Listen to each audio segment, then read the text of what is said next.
Chapter 1965. In the hands of this group of people, Zhu Huili could be considered as someone who had no strength to even truss a chicken. Therefore, when Zhu Huili was pushed to the ground, not only did no one sympathize with her, but they even laughed at her and taunted her. Yun Jian gave them a taste of their own medicine. Zhu Huili was not as good as them, so they mocked Zhu Huili. She wanted them to experience the feeling of being bullied, even though they were not as good as others. Seeing that Yun Jian did not hesitate to provoke these gangsters for her sake, Zhu Huili was so grateful that she did not know how to describe it. No one had ever treated her so well. Even her parents despised her. Even before this, no one was willing to play with her. Originally, Zhu Huili was very lucky to be able to make a friend like Yun Jian. However, Zhu Huili did not expect that Yun Jian would go to this extent for her. At this moment, she could not describe her feelings with words. This girl must be a martial artist. The two boys who were kicked to the ground by Yun Jian could not even stand up. They were also members of the martial arts club, but they could not even withstand one move from Yun Jian. At this moment, after they stood up, they looked at Yun Jian with a completely different expression. "I apologize. I apologize. It's my fault." After one of the boys stood up, he took the lead to apologize to Yun Jian in a trembling voice. When the surrounding people who had mocked Zhu Huili saw this, they also began to apologize. Without a doubt, Yun Jian's move had frightened them. After hearing the group of people who had mocked Zhu Huili apologize, Yun Jian did not bother to pay attention to them. She waved at Zhu Huili and walked towards the cafeteria. She was hungry. It was time to eat. "Classmate, you are so good at martial arts. Please join the martial arts club." Zhou Huntao originally wanted to tease Yun Jian and ask her to join the martial arts club. Now that he saw Yun Jian's skills, he looked in the direction where Yun Jian left and shouted sincerely. However, Yun Jian disappeared in front of everyone's eyes. University courses were different from junior high school and high school. The location of university classes could change at any time, and there were at most 2 classes a day. As long as you arrived at the designated classroom before class started, you would be fine. Furthermore, the teacher would call out the students' names before class started. The students who arrived at the classroom had to say here. Of course, if the teacher was confused, they could ask their friends to call out for them. The teacher wouldn't notice. Because there were no fixed classrooms in the university, students spent most of their time in the dormitory. Therefore, when Yun Jian arrived at the university, the first place she went to was the dormitory. It was already dinner time. By the time Yun Jian and Zhu Huili finished dinner in the cafeteria, it was already 6 o'clock. Today was the 18th of September. After Yun Jian returned to Longmen City, she stayed in the city for almost 3 days before coming to the university. The weather in September was still hot and humid, so it was not particularly dark at 6 o'clock in the evening. "Let's go to the self-study room to practice how to operate the computer tonight," Zhu Huili suggested. Yun Jian nodded. There were many self-study rooms in the University of Electronic Science and Technology of China. Other than the regular ones, many of them were equipped with computers. After all, the University of Electronic Science and Technology of China's name alone indicated that the majority of students here majored in computer science. Yun Jian and Zhu Huili majored in computer science. Therefore, Zhu Huili came from the self-study room to practice how to operate the computer. Chapter 1966. In this era, most people didn't have a computer at home, let alone a laptop.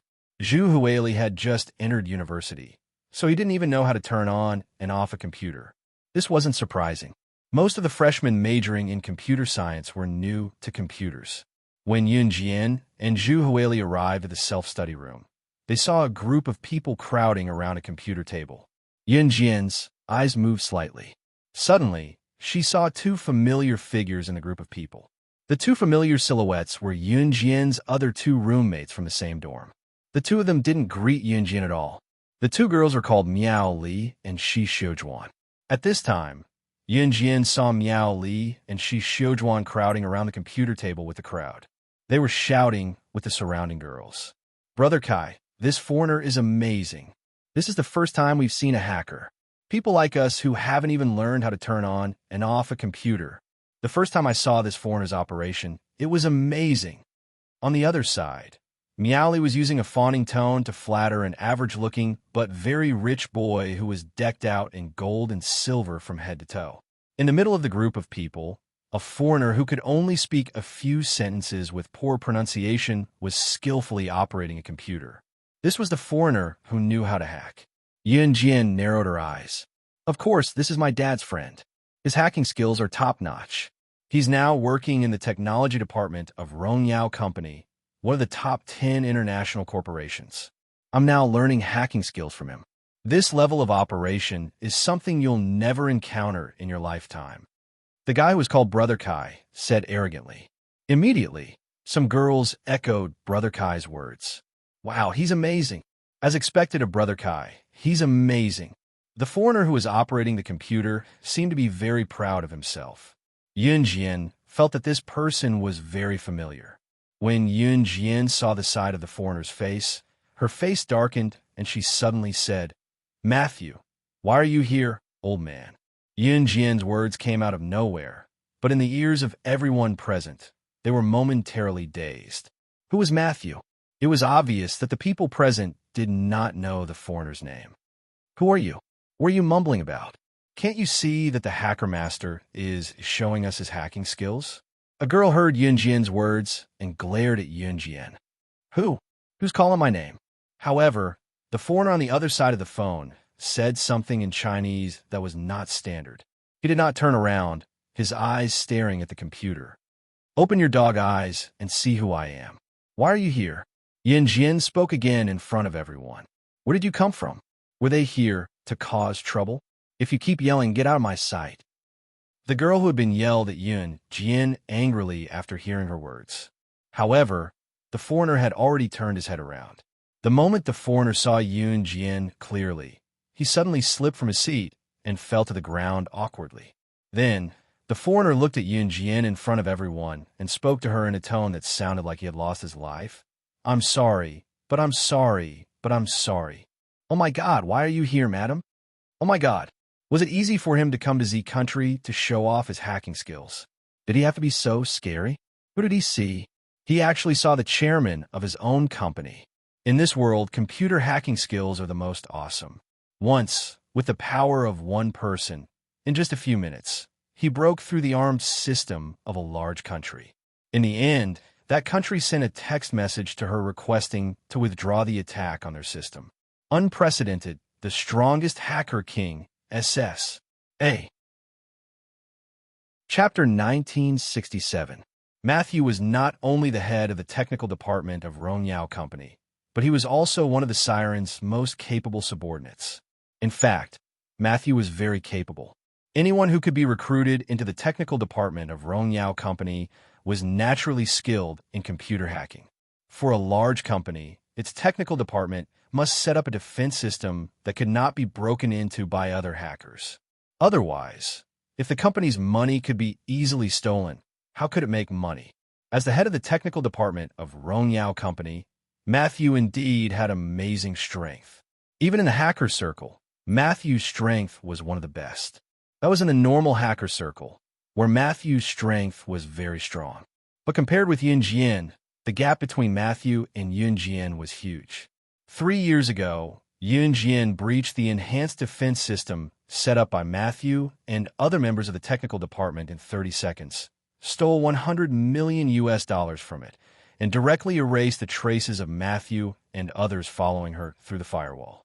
Matthew led a group of technical department backbones to fight against Yun Jian, but they were no match for Yun Jian, let alone Matthew alone.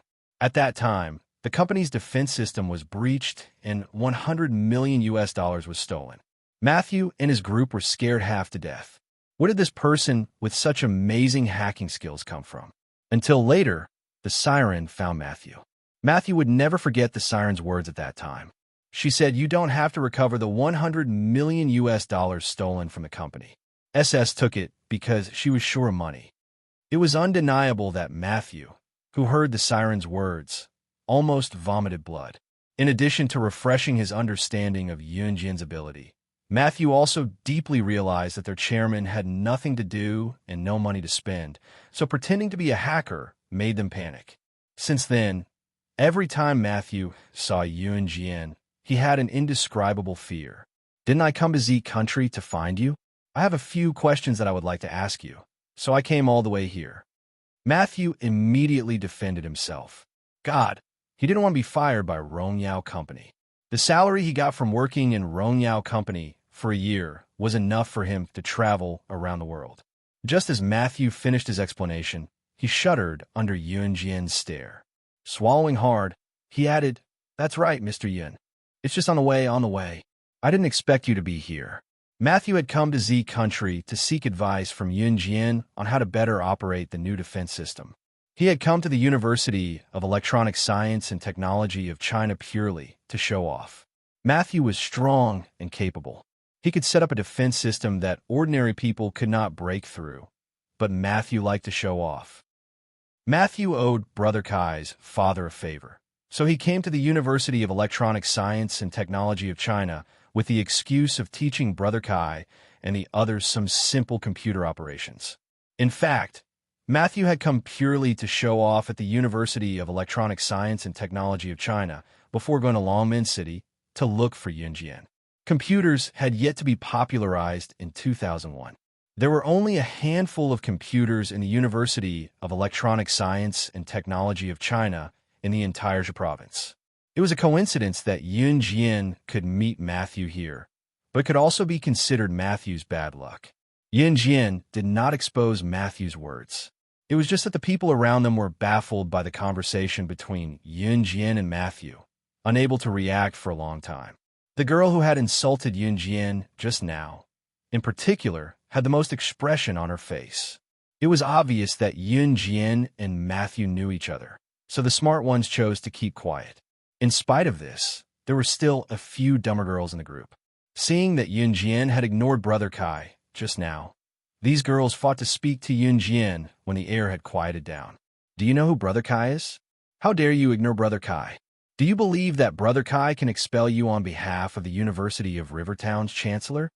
Brother Kai was indeed capable of doing so if it was someone else, but not Yuan Jian.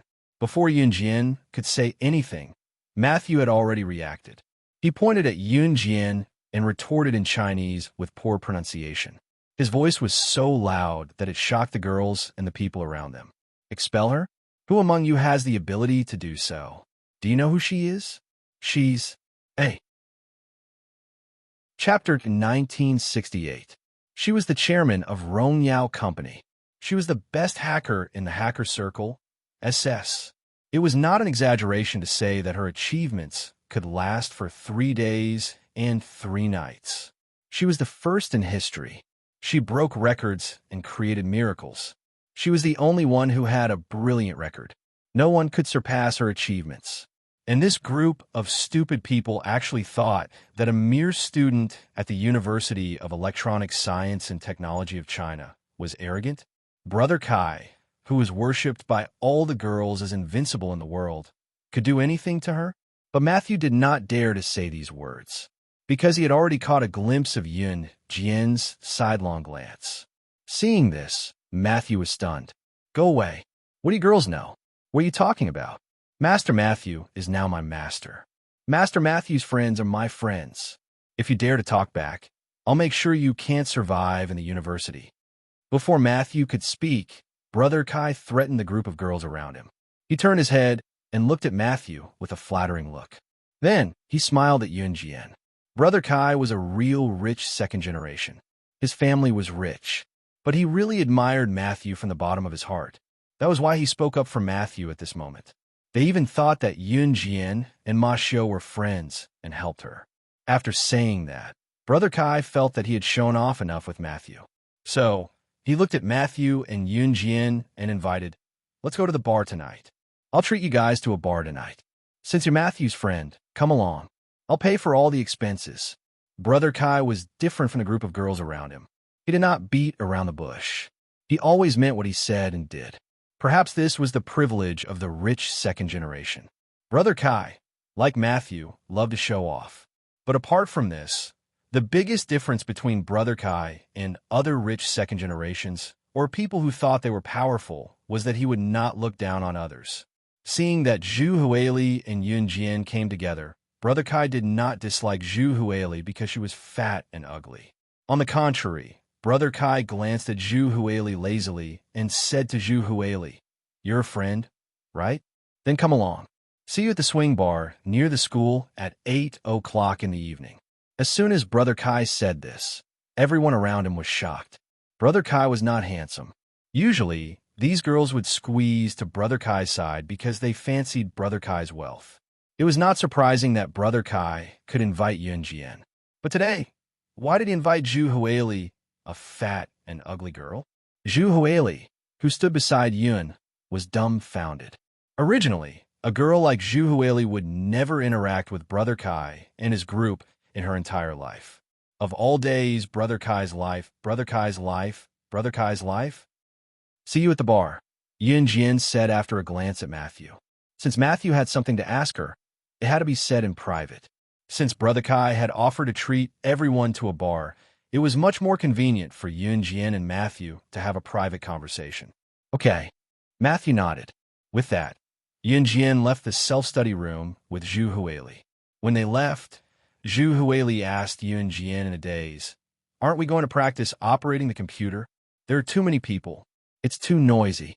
Yun Jian replied, Zhu Huili indifferently. Yun Jian paused for a moment. Then, she continued to reply to Zhu Huili, "If you want to learn how to operate the computer, I promise I'll teach you another day." "Oh, Yun Jian, you know how to operate the computer? That's great. Then, I'm counting on you." Zhu Huili looked at Yun Jian with admiration. The two of them walked back to the dormitory. As soon as Yun Jian and Zhu Huili entered the dormitory, their other two roommates, Miao Li and Shi Xiujuan, returned to the dormitory. As soon as they returned to the dormitory, Miao Li and Shi Xiujuan surrounded Yun Jian and questioned her like gangsters. Miao Li and Shi Xiujuan didn't even greet each other when they met for the first time. Now, Miao Li, who had a better figure, asked Yun Jian. She sounded like a gangster, as if Yun Jian would be beaten if she didn't answer seriously. "Hey, how do you know the foreigner beside Brother Kai?" "Hey." Chapter 1969. Miao Li and Shi Xiujuan were good friends. Their grades were about the same. In this era, the cutoff score for computer science was not high. Miao Li and Shi Xiujuan had passed the entrance exam together. It was said that you would become like the people you hung out with. Miao Li and Shi Xiujuan were the kind of people who hung out with boys every day. They would introduce each other to each other. If they liked each other, they would fall in love with each other. They would often gossip about who was with whom and who broke up with whom. There were even girls who would say dirty things when they hung out with boys. The scariest thing was that Miao Li and Shi Xiujuan smoked. When Yun Jian first came to the dormitory, she saw several cigarette butts beside Miao Li and Shi Xiujuan's seats. Obviously, they were the ones who smoked. It was not impossible to smoke. No one could stop one from getting addicted to smoking. However, smoking indoors would not only harm oneself, but also others. If others smoked indoors and you breathe in the smoke, you would be inhaling secondhand smoke. Secondhand smoke was more likely to cause cancer than smoking by yourself. It would bring serious danger to others' lives. If you got cancer, you would definitely die. There was no cure in this world. Therefore, even if you wanted to smoke, you had to smoke outside. At least, you could not harm others. However, Miao Li and Shi Xiujuan did not care about this at all. When Yun Jian and Zhu Huili were in the dormitory, they smoked one cigarette after another. After surrounding Yun Jian, Miao Li lit another cigarette. She crossed her arms and looked at Yun Jian like a gangster. Yun Jian, who was standing in front of them, ignored Miao Li and Shi Xiujuan. She walked past them and went to her bed. Hey, I'm asking you a question," Miao Li shouted angrily. She immediately put out the cigarette in her hand and rushed to Yun Jian to stop Yun Jian again. "I'm asking you how you know the foreigners around Brother Kai. Are you deaf or something? Can't you reply if you hear me?" Miao Li said confidently. Zhu Huili was stunned. She quickly ran over to Miao Li and shielded Yun Jian. She said to Miao Li, "What do you want? We don't want to do anything. Look carefully." She was the one who ignored me just now. Miao Li moved her body as she spoke, speaking boldly. She was so arrogant, as if Yun Jian was the one in the wrong. Get out of my way, Yun Jian suddenly said coldly. Miao Li, who had just spoken confidently to Zhu Huili, heard Yun Jian say, "Get out of my way." She felt like she was being ignored. Girls like Miao Li and Shi Xiujuan tended to overthink things. Yun Jian's "get out of my way" sounded like sarcasm to them. What did you say? You want us to get out of your way? Miao Li stared at Yun Jian. She was furious. Xiujuan, this newcomer is too shameless. Let's teach her a lesson. Let's see if she still dares to be arrogant, Miao Li said to Shi Xiujuan. After that, the two girls rushed to Yun Jian and tried to suppress Yun Jian. Stop it! Zhu Huili's round body was not agile. However, she still stood in front of Miao Li and Shi Xiujuan to stop them from attacking Yun Jian. However, just as Zhu Huili stood in front of Miao Li and Shi Xiujuan, Yun Jian pulled her away. Then, she did not give Miao Li and Shi Xiujuan any chance to react. Zhu Huili did not even see when Yun Jian made her move. Yun Jian had already kicked Miao Li and Shi Xiujuan to the ground. When Miao Li and Shi Xiujuan realized what had happened, they were as shocked as Zhu Huili. At this moment, Yun Jian's calm voice sounded.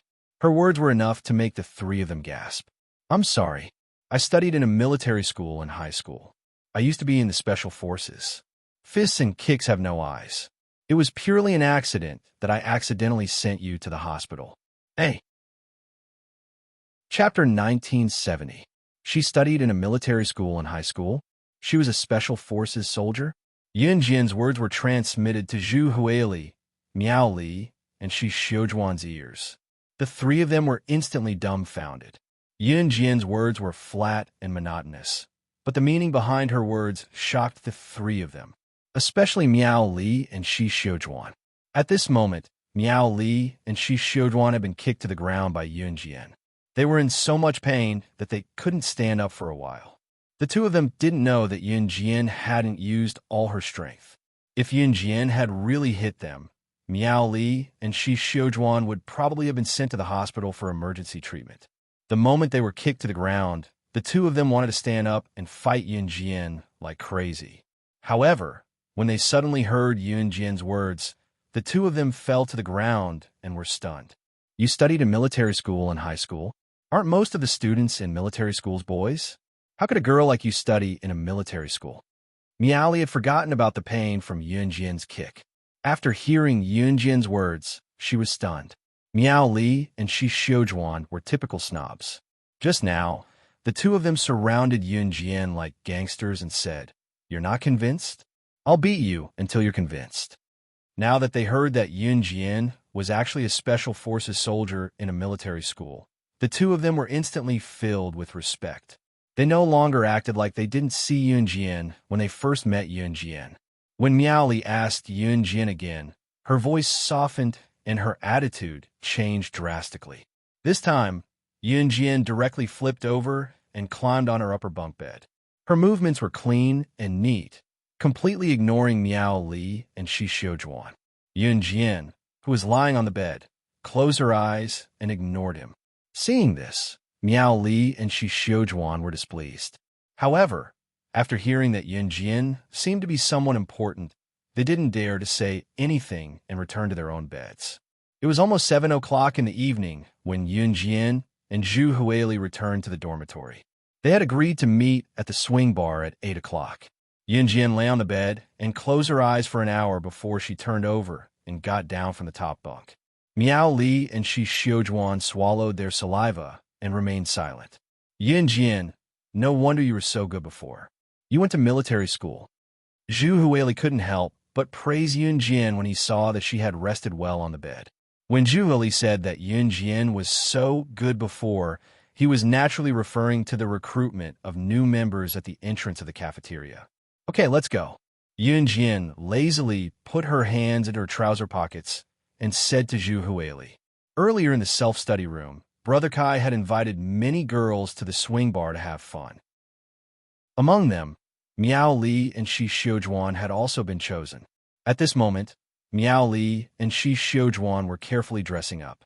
They put on foundation, makeup, and changed into sexier clothes. At first glance, it was obvious that they were preparing for a long battle to attract the attention of the boys. Yun Jian wore the same clothes during the day. At this moment, she beckoned to Zhu Huili and walked out. It was a September night, and the weather was still a little stuffy. Walking outside, one could feel the scorching summer heat. Zhu Huili didn't dress up. She knew that it didn't make a difference whether she dressed up or not. Her obesity determined her appearance. At night, it was common to bump into couples by the roadside of the university. Seeing this, Yun Jian narrowed her eyes. This clearly showed that life in the university was very leisurely and carefree. However, she would bid farewell to this carefree life and return to the world of bloodshed. The University of Rivertown was just a turning point. When she passed by a very bright street lamp, she suddenly heard a surprised voice behind her. "It's you. It's you. Junior, wait up." Hearing this voice, Yun Jian narrowed her eyes slightly and looked out of the corner of her eye. She saw the few members of the martial arts club that she met at the entrance of the cafeteria in the afternoon. They were led by Zhou Huntao, and they were walking toward her. Zhou Huntao was the boy who first threw a football to Yun Jian in the afternoon and wanted to recruit Yun Jian into the martial arts club. He was also a senior in his third year. In the afternoon, he really wanted to flirt with Yun Jian. However, after seeing Yun Jian's sharp skills, his desire to invite Yun Jian to join the martial arts club became stronger. When he saw the familiar figure, he took a closer look and realized that it was Yun Jian. Zhou Huntao led the group of members of the martial arts club and walked towards her quickly. A. Chapter 1971. Zhou Huntao was accompanied by members of the martial arts club. Just as he led them to Yun Jian, he chuckled at her and said, "Hey, Yun Jian. Junior, I didn't expect to meet you here. It's really fate." Yun Jian glanced sideways and didn't see Kai Huiling, who had attacked Zhu Huili in the afternoon. She must have lost her face in front of everyone and didn't dare to come out. Zhou Huntao didn't care if Yun Jian was willing to talk to him or not. He also didn't care about what happened in the afternoon. Instead, he pulled a tall, handsome, and very handsome boy to Yun Jian. After greeting her, Zhou Huntao pointed at the tall, handsome, and very handsome boy in his early 20s and introduced him to Yun Jian. "Junior, this is the president of our martial arts club, Mo Bufan. Our martial arts club sincerely invites you to join us. I hope you can seriously consider it." As he spoke, Zhou Huntao pushed Mo Bufan. Obviously, he wanted Mo Bufan, the president of the martial arts club, to personally invite Yun Jian to join their martial arts club. Before this, Zhou Huntao must have exaggerated to Mo Bufan about Yun Jian's skills at the entrance of the cafeteria in the afternoon. Mo Bufan had a handsome face and a strong body. Just by looking at him, one could feel that he was indeed an expert in martial arts. In addition, Mo Bufan had amazing results in the past. He had won the first prize of the provincial level in Taekwondo, Judo, and Sanda. Also, Mo Bufan's family background was outstanding. Such a boy was simply the ideal partner in the hearts of all the girls. The group of girls standing around were obviously members of the martial arts club. The members of the martial arts club at the University of Rivertown were very popular because of the president, Mo Bufan. Mo Bufan was pushed towards Yun Jian by Zhou Huntao. He scratched his head and looked at Yun Jian. He introduced himself in a very gentlemanly manner. "Hello, my name is Mo Bufan. I'm the president of the martial arts club." The facts proved that Mo Bufan had a great reputation in the University of Electronic Science and Technology of China. He was acknowledged as the campus hunk of the University of Jiang City.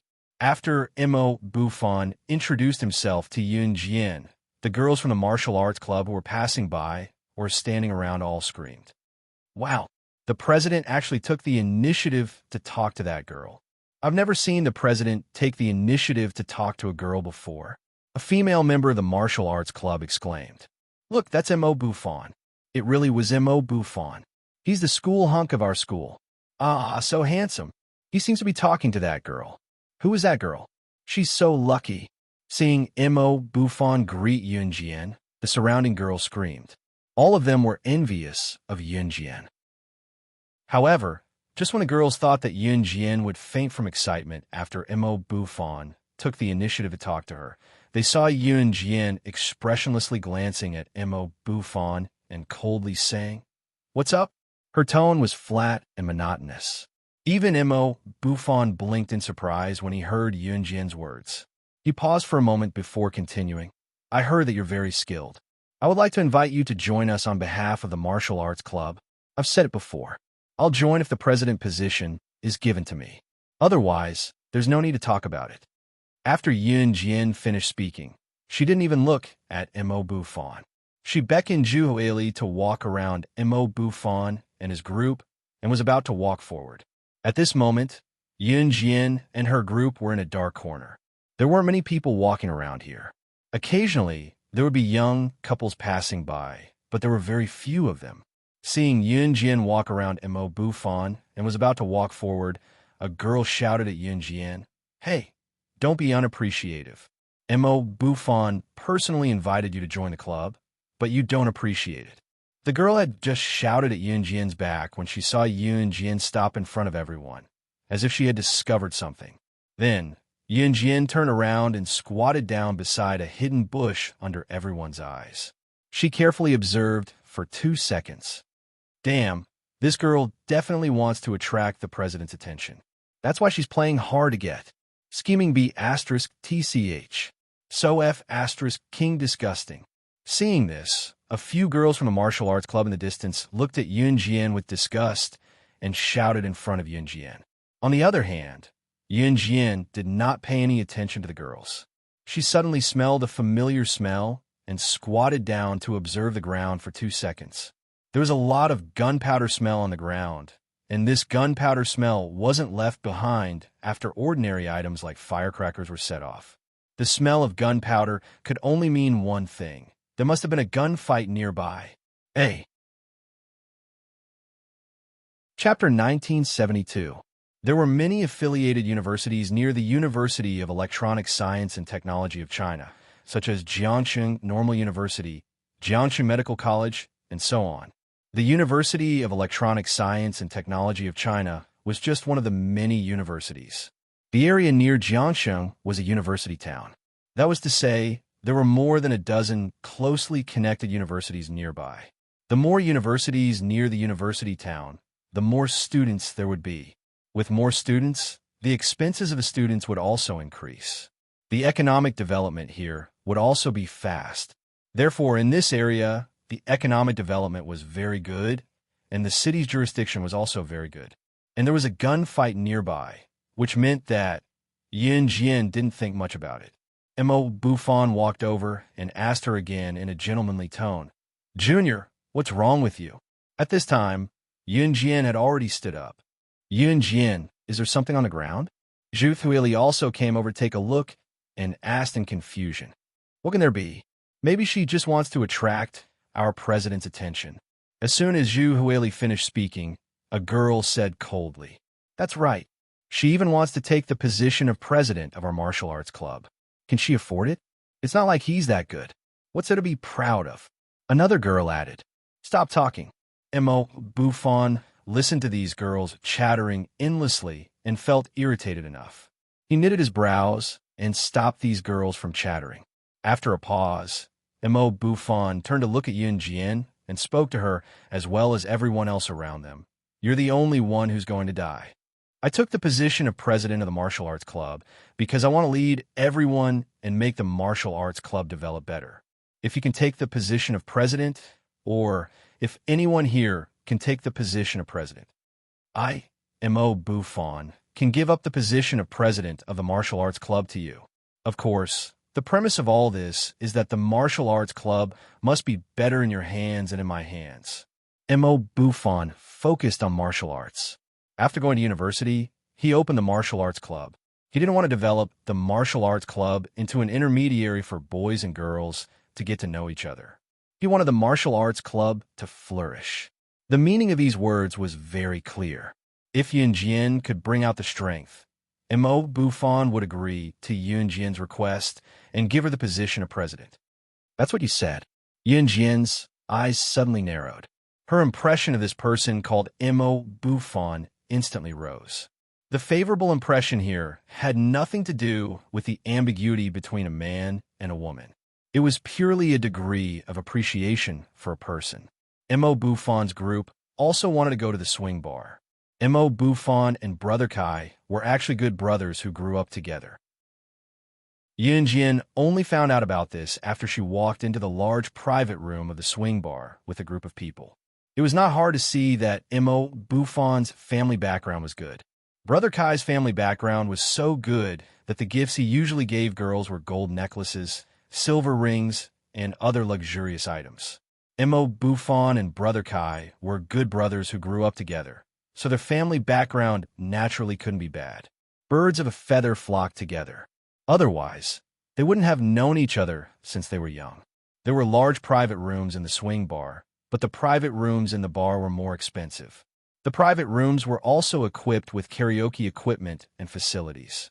As soon as Yun Jian, Mo Buffon, and the other members of the martial arts club entered the large private room, they heard Brother Kai and the others holding a microphone and singing crazily in front of the big screen of karaoke. The karaoke at that time was similar to the karaoke of today. The atmosphere in the room reached its climax. Everyone followed the beat and sang with Brother Kai. No one noticed Yun Jian. At this time, Yun Jian saw Ma Xiao in the corner. He put his notebook on his lap and waved to Yun Jian. Yun Jian walked over.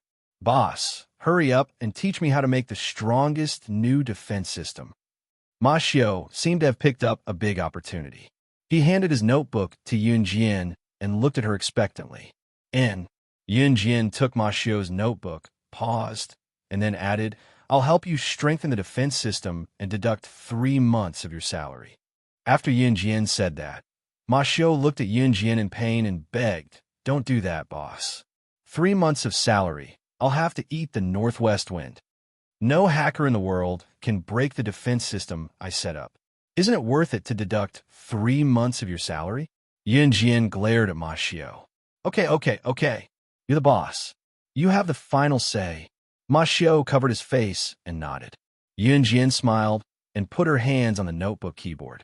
However, before Yun Jian could operate the brand new defense system that Matthew was halfway through setting up, a female voice rang out at the wrong time with deliberate words. "Hey, she knows how to operate a computer? Everyone look."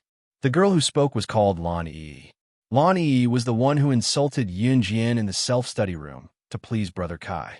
Brother Kai warned Lan Yi because she insulted Yun Jian in the self-study room. Lan Yi was a very vengeful person, so she hated Yun Jian. Yun Jian walked to Ma Xiao's side and took the notebook from him. Lan Yi saw it. Yun Jian knows how to use a notebook? Lan Yi didn't believe it. At this time, Lan Yi was holding a microphone and singing with a boy. However, she stopped abruptly in the middle of her song and drew everyone's attention to Yun Jian with a microphone in her hand. Didn't she deliberately pretend to be very good in the self-study room? Fine, then I, Lan Yi, will let Yun Jian be good to the end. A. Chapter 1973. Lan Yi held the microphone and put her mouth to the microphone. Her voice was transmitted through the microphone to the speakers and amplified to the ears of everyone present. Therefore, no matter how loud the karaoke sound system was, no matter how noisy the people around were, they could still hear Lan Yi's words. At the same time, they looked at Yun Jian and Matthew, who had deliberately hidden themselves in the corner. Seeing that everyone had turned to look at Yun Jian and Matthew, Lan Yi smirked at Yun Jian, who was sitting in the corner. Lan Yi thought that Yun Jian knew Matthew and wanted Matthew to secretly teach her how to use the computer. Then, she could show off her computer skills in front of everyone. Therefore, Lan Yi attracted everyone's attention to Yun Jian. She wanted to embarrass Yun Jian in front of everyone. It had to be said that Lan Yi's thoughts belonged to the mentality of a normal young girl. Young girls would always feel a little jealous when they saw girls who were more outstanding than them or girls who were better than them. However, Some girls would spread their jealousy, some would deliberately hurt others, and some would just silently hide their jealousy in their hearts.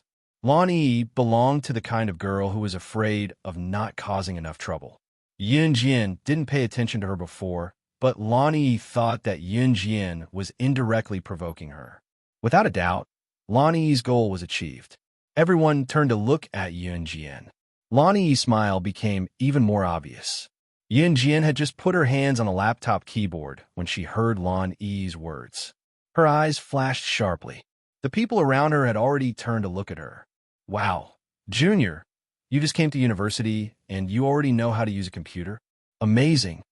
Zhou Huntao was the first to walk over and look at Yun Jian. Most of the people present were computer science students. The freshmen who had just entered the university this semester were generally still practicing how to turn on and off a computer. Computers in this era had just started. In 2000, the electronic technology in Z country would soar at the speed of a rocket in a short period of time. Many of the students present had never touched a computer. Yun Jian was a freshman. Everyone thought that she had never touched a computer before. Some of the sophomores and juniors present had already taken computer classes and had a certain understanding of computers. Although they were not new to it, they did not have a deep understanding of it. Yun Jian, a freshman, actually knows how to use a laptop? When everyone saw this, they all turned to look at him. She's a busybody. You've been acting up since just now. I think she's trying to attract our president's attention. His trick of loosening the reins only to grasp them better is really impressive. The girl from the martial arts club who had met Yun Jian on the way couldn't help but say such harsh words. This girl is so annoying. Keep showing off. I feel like she doesn't have any ability at all. You only know how to put on an act. So annoying. Exactly. Yun Jian had previously made everyone feel that she was very strong, but they didn't know which part of her was strong. Because of this, she attracted the attention of Mo Buffon and Brother Kai, who were held at the peak by the girls. Therefore, the girls were jealous of Yun Jian. At this moment, they all started to grumble. Zhou Huntao, who heard this, also felt quite awkward. Mo Buffon frowned. He felt that girls shouldn't have such hostility towards other girls. Mo Buffon was just about to say something when he saw that Yun Jian didn't care about the girl's hostility towards her at all. She also didn't care that Lan Yi had attracted everyone's attention to her just now. Since she was seen, Yun Jian, who didn't want to be high profile, was helpless. She only smiled coldly. In the next second, in front of everyone, Yun Jian's slender fingers on the laptop keyboard started tapping. Everyone saw that on the laptop screen on Yun Jian's lap, a series of system programs that no one could understand started flashing at the speed of light. Yun Jian didn't even need to look at the keyboard to be able to feel the keys on the keyboard. This speed of operating a computer was something that couldn't be done without a few years of computer operating skills. Even if they didn't understand what Yun Jian was operating, when they saw this scene, everyone was slightly shocked and widened their eyes. She knows how to use a computer. Moreover, as a freshman, he could operate the computer so smoothly. Even the seniors in their third and fourth years who had been learning how to operate computers for 3 to 4 years couldn't do it. However, just as Lan Yi and the surrounding people were stunned, they saw Matthew, who was sitting next to Yun Jian, looking at the laptop screen excitedly. In front of everyone, he shouted at Yun Jian, "You're indeed a boss. Why didn't I think of it?" Using this set of procedures to set up the program is the most effective way to defend against other hackers' intrusion. Boss, you're too amazing. I'm sure that in this world, other than you, there are no hackers who can break through the defense system of our company's technical department. Ha! Boss, you're indeed the #1 person in our hacker circle. Hey. Chapter 1974. Although Matthew was only in his 40s, being able to sit in the position of the head of the Rongyao Company's technical department at his age was already very impressive. Matthew's age and his current position could scare a large number of international elites to death. The temperament that Matthew exuded from his bones was that of an old urchin. Some people were still young, but their hearts were already old, and their actions were no different from that of an old urchin's. This was referring to Matthew. Although Matthew's strength could not be denied, his behavior was sometimes really out of his control. For example, just now, outsiders did not know what Yun Jian was doing. They only knew that Yun Jian's operation was particularly amazing. However, Matthew knew that Yun Jian was setting up the defense system of the Rongyao Company's technical department, and the defense system she set up had 0 loopholes. The possibility of outsiders finding a flaw in the defense system was equivalent to 0. This was simply a miracle in the world. At least, people like Matthew were completely shocked when they saw this. Matthew's temperament was like an old urchin's. When he saw such a scene, he would say all the words in his heart.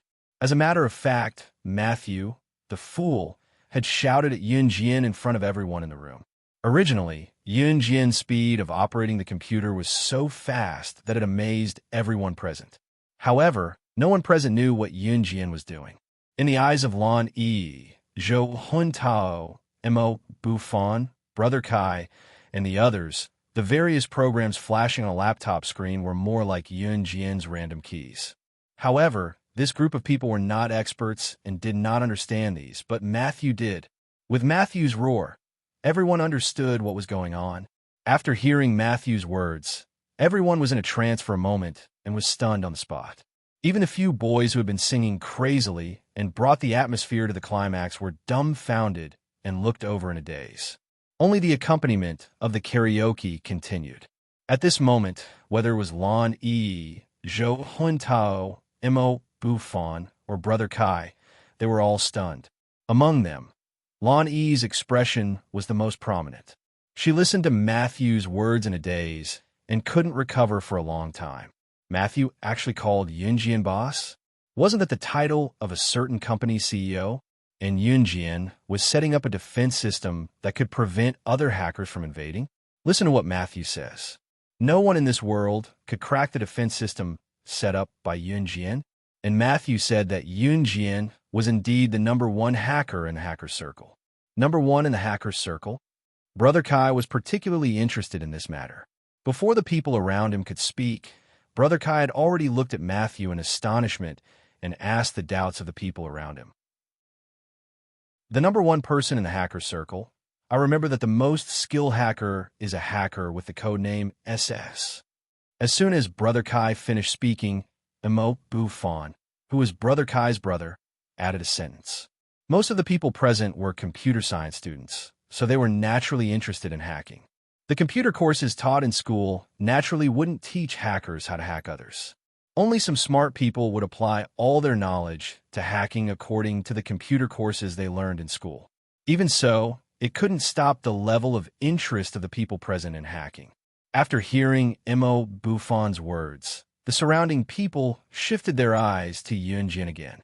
Wasn't the #1 hacker in the hacker circle the person with the codename SS? Just now, Matthew actually called Yun Jian the #1 hacker in the hacker circle. Could it be that Yun Jian was Mo Fei was sitting in the corner? This beautiful girl was the #1 hacker in the hacker circle. SFA. Chapter 1975. Everyone was dumbfounded. They all stared at Yun Jian, not knowing what to do. This is impossible. Although there was no ranking in the hacker circle, everyone recognized the hacker named SS as the #1 hacker in the circle. The hacker named SS is an international figure. Even if you want to invite SS for a meal, you won't be able to find SS unless you're an international figure. I've heard a lot of rumors about SS. It's because of SS that I came to the University of Electronic Science and Technology of China to study computer science. I know SS better than most of you. SS is impossible. It can't be her. Lan Yi was scared out of her wits. She pointed her finger at Yun Jian and shook her head in disbelief. Absolutely impossible. The SS that she worshipped was a legendary figure. She had a computer in her hands and could cause countless companies' technical departments to collapse at the same time. How could she be this freshman sitting in the corner? Moreover, it was Yun Jian that Lan Yi disliked. Matthew was a little unconvinced when he saw the looks of disbelief on everyone's faces. The chairman of the Rongyao Company, the number one hacker in the circle, was an international legend. How could it be impossible? However, Matthew realized that he had made a mistake in his words. Damn, he had almost exposed his boss's identity. If his boss's identity was exposed, Matthew felt that he would lose his position in the Rongyao company. Matthew was so scared that he quickly tried to cover up his lie. It was a slip of the tongue. It was a slip of the tongue. What number one hacker? I just thought that she looked like the number one hacker when she was operating the computer. Matthew broke out in cold sweat. Fortunately, Yunjian was the number one hacker in the circle. The fact that SS was SS sounded unreal and unrealistic to everyone present. Matthew's lie was immediately believed by everyone around him. Oh, I knew it. How could she be the number one hacker in the circle? SS is my idol. How could she look like her? Lan Yi heaved a sigh of relief after hearing Matthew's words. She glanced at Yunjian with envy. One had to admit that Yunjian was a natural beauty. Her face without any makeup was mesmerizing. Her makeup so delicate that it was hard to take one's eyes off her. Yunjian's natural beauty was different from the girls around her who wore heavy makeup and sexy outfits and were dressed similarly. Yunjian's beauty could be easily recognized as her even if she was standing on the street hundreds of meters away. As for Lan Yi and the girls around her, they were all dressed up to the nines. To put it nicely, they were fashionable.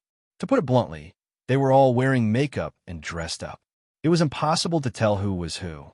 They did not have the slightest bit of uniqueness that belonged to them.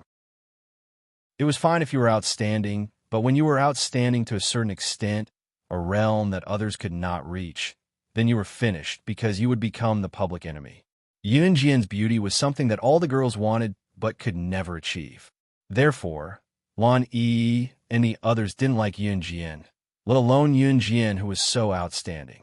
However, Yunjian didn't care about what the people around her were saying or doing. Her fingers nimbly operated on the keyboard of the laptop. The data of the defense system on the laptop screen was flashing at the speed of light, and it even made a dee-dee-dee sound. After about 10 minutes of operation, Yunjian closed the laptop and tossed it to Matthew, telling him openly in front of everyone, "I'm not going to lie. I have strengthened the defense system for you by 50 times. The system is complete. You can use it when you take it back. Remember to report to the finance department that you have deducted 3 months of salary. Don't feel like you've lost money. The market price of the simplest defense system I made is 100 million yuan. The one I made for you is an enhanced version. You should pay me. Hey." Chapter 1976. Everyone around was led by Lan Yi to look at Yunjian. They had been discussing Yunjian since the beginning. However, ever since Yunjian put her hand on the laptop, she ignored Lan Yi and the others. She continued to do what she needed to do. She only spoke after she was done. Yunjian was able to keep her composure. She was not influenced by Lan Yi and the others who had bad intentions. This made Mo Bufan look at her in a new light. At the same time, Mo Bufan's view of Yunjian was also a little more appreciative. This girl was really suitable to be a leader. Perhaps if he handed the martial arts society over to her, he could really reach a level that he could never reach if he led the martial arts society. Mo Bufan's goal was to further develop the martial arts society. He did not care who was the president of the martial arts society. What he cared about was that the president of the martial arts society could lead everyone to a higher and more outstanding place. Moreover, Mo Bufan's original intention was to carry forward the martial arts society. Therefore, if there was such a person who could replace him to lead the martial arts society to a higher position, then Mo Bufan was willing to give up his position as the president of the martial arts society. Just now, Mo Bufan had sensed the aura of a leader from Yunjian's aura. It was the air of a leader. Just as Mo Bufan was thinking of this, Lan Yi's surprised voice suddenly sounded again. "What? The market price of the simplest defense system you made is 100 million? Are you kidding us?" Lan Yi's words resounded throughout the audience. Hearing this, everyone present was in a trance for a moment. "Are you serious? What kind of defense system can she make? Are you messing with us?" and the market price of 100 million. I have never heard of it in Jiangxing. Even the computer science professors in the school can't sell a defense system at a market price of 100 million. Don't tell me you're just bragging about it. Could it be that you are better than the teachers? As soon as Lan Yi finished speaking, a boy who was not handsome and did not have much of a presence, but liked to sit in the group of girls and say some dirty jokes to attract the attention of girls, stood up and looked at Yin Jian. He spoke with slight disdain. It was true that Yin Jian was beautiful, but no matter how beautiful she was, she couldn't make a living, right? Boys also wanted their own face. To a boy, a girl should be smart and beautiful. But if a girl was better than a boy one day, then no matter how beautiful the girl was, the boy would not be satisfied. Of course, not every boy was like this. But at least the boy who spoke up now felt that Yin Jian was too domineering. He couldn't stand it, so he retorted, "Zhou Zheng, she is someone that Master Matthew knows. How can the teachers in the school compare with her?" Brother Kai, who didn't say a word just now, suddenly spoke to the boy. Obviously, this boy's name was Zhou Zheng, and he usually hung out with Brother Kai and the others. To be honest, although Brother Kai was a rich second-generation heir, he was not very handsome. He was not very tall, but he was not short either. When necessary, Brother Kai would still stand up and say a few words of justice. This surprised Yin Jian. However, Yin Jian did not show her surprise on her face. Okay, let's sing. She is someone that Master Matthew knows. How could she be bad?" Brother Kai waved to the crowd. After all, Brother Kai's family was rich, powerful, and influential. After listening to Brother Kai's words, the surrounding people obediently dispersed. Everyone continued to sing, drink, and eat desserts. They were having a lot of fun. It was as if the shock just now was just a farce. However, the crowd did not know that the real shock had not yet begun. In the corner, Matthew carefully put the notebook that Yin Jian returned to him back into the notebook bag. Seeing that no one was paying attention to him and Yin Jian, Matthew secretly said to Yin Jian, "Boss, our company's fox recently came to Z country to look for you. I don't know why she came to look for you. At that time, she refused to come with me, saying that she disliked me because I looked stupid. Hey." Chapter 1977. Matthew scratched his head and frowned when he talked about the fox saying that he was stupid. How was he dumb? Fox actually called him dumb. It was because of this reason that they had to come to Country Z to look for Yin Jian and part ways. Just as Matthew questioned Fox's comment about how he was dumb, Yin Jian suddenly smiled and chuckled faintly. Dumb indeed. Fox was telling the truth. What? Boss, Fox said I'm dumb, and you think I'm dumb too? Do you have to be so hurtful? My heart is broken by both of you. Matthew pretended to be hurt when he heard Yin Jian's words. Brother Kai was the one who settled the matter just now. Brother Kai's influence among the people around them was huge. So Lan Yi, who wanted to stir up trouble, at first kept her mouth shut and dared not say anything more. Yin Jian and Matthew, who were talking again, were no longer noticed by the people around them. Matthew held his chest, looking like he was heartbroken by Yin Jian. Yin Jian merely glanced at him coldly and sharply from the corner of her eyes. Matthew shuddered under Yin Jian's sharp glare and dared not pretend to be pitiful anymore. Matthew cleared his throat before looking at Yin Jian calmly and said, "I'm sorry, but I'm sorry. Cough, boss, I guess Fox went to Longmen City to look for you. I wanted to go there directly, but there's someone I know here, so I came here first and bumped into you by chance. But you weren't here when I went to look for you. Fox will probably be here tonight." Matthew said, "Mm." Yin Jian nodded. The atmosphere in the private room was at its climax as everyone fought for the microphone and sang crazily. Perhaps it was because of Brother Kai, the walking treasury, and Mo Buffon, the campus hunk of the University of Electronic Science and Technology of China, who was the object of adoration and fanaticism among the girls. Therefore, the girls were fighting to show off their talents in front of Brother Kai or Mo Buffon. Therefore, the two microphones in the large private room were constantly being fought over and would never fall into Yin Jian's hands. Yin Jian's two roommates, Miao Li and Shi Xiujuan, did not show up after the party ended. They probably had something else to do and decided not to come. Anyway, no one noticed them. At 10 o'clock, everyone stayed in the large private room for about 2 hours. Finally, they left and headed back to the dormitory. A group of people walked towards the dormitory. This lineup was not to be underestimated. When they reached the corner, it was the most secluded road from the swing bar back to the school. In addition, it was already 10 o'clock at night. Only the faint light from the street lamps was still shining. Ouch! Suddenly, the sound of a girl falling could be heard. She seemed to have sprained her ankle. This girl's looks were not bad, and many boys surrounded her to help. Seeing this, Lonnie couldn't help but ridicule. What a spoiled brat. It's just a fall. Is there a need to act like this? After ridiculing her, Lon E turned to look at Yun Jian. Yun Jian, who was standing in front of everyone, had a slight flash in her eyes. In the next second, two extremely fast figures suddenly appeared in front of everyone. These two figures, each holding a weapon, suddenly appeared in front of everyone like special agents in the movies. Both of them were in an extremely sorry state. The baby-faced woman who was being chased had many scratches on her body. It was obvious that the two of them had been fighting for a long time. Moreover, the baby-faced woman was almost no match for the other woman who was chasing her. What are they doing? Are they killing people? Lon E, Zhou Huntao, Mo Buffon, and the others who didn't know the situation suddenly saw this scene and were so frightened that their faces changed. These two women who suddenly appeared were very skilled. Everyone present could tell at a glance that they were definitely martial artists. At this moment, the two women were fighting like special agents in the movies. Their movements were astonishingly fast. Fox! Matthew shouted at the baby-faced woman who was obviously at a disadvantage and had many injuries on her body. Master Matthew, do you know this person?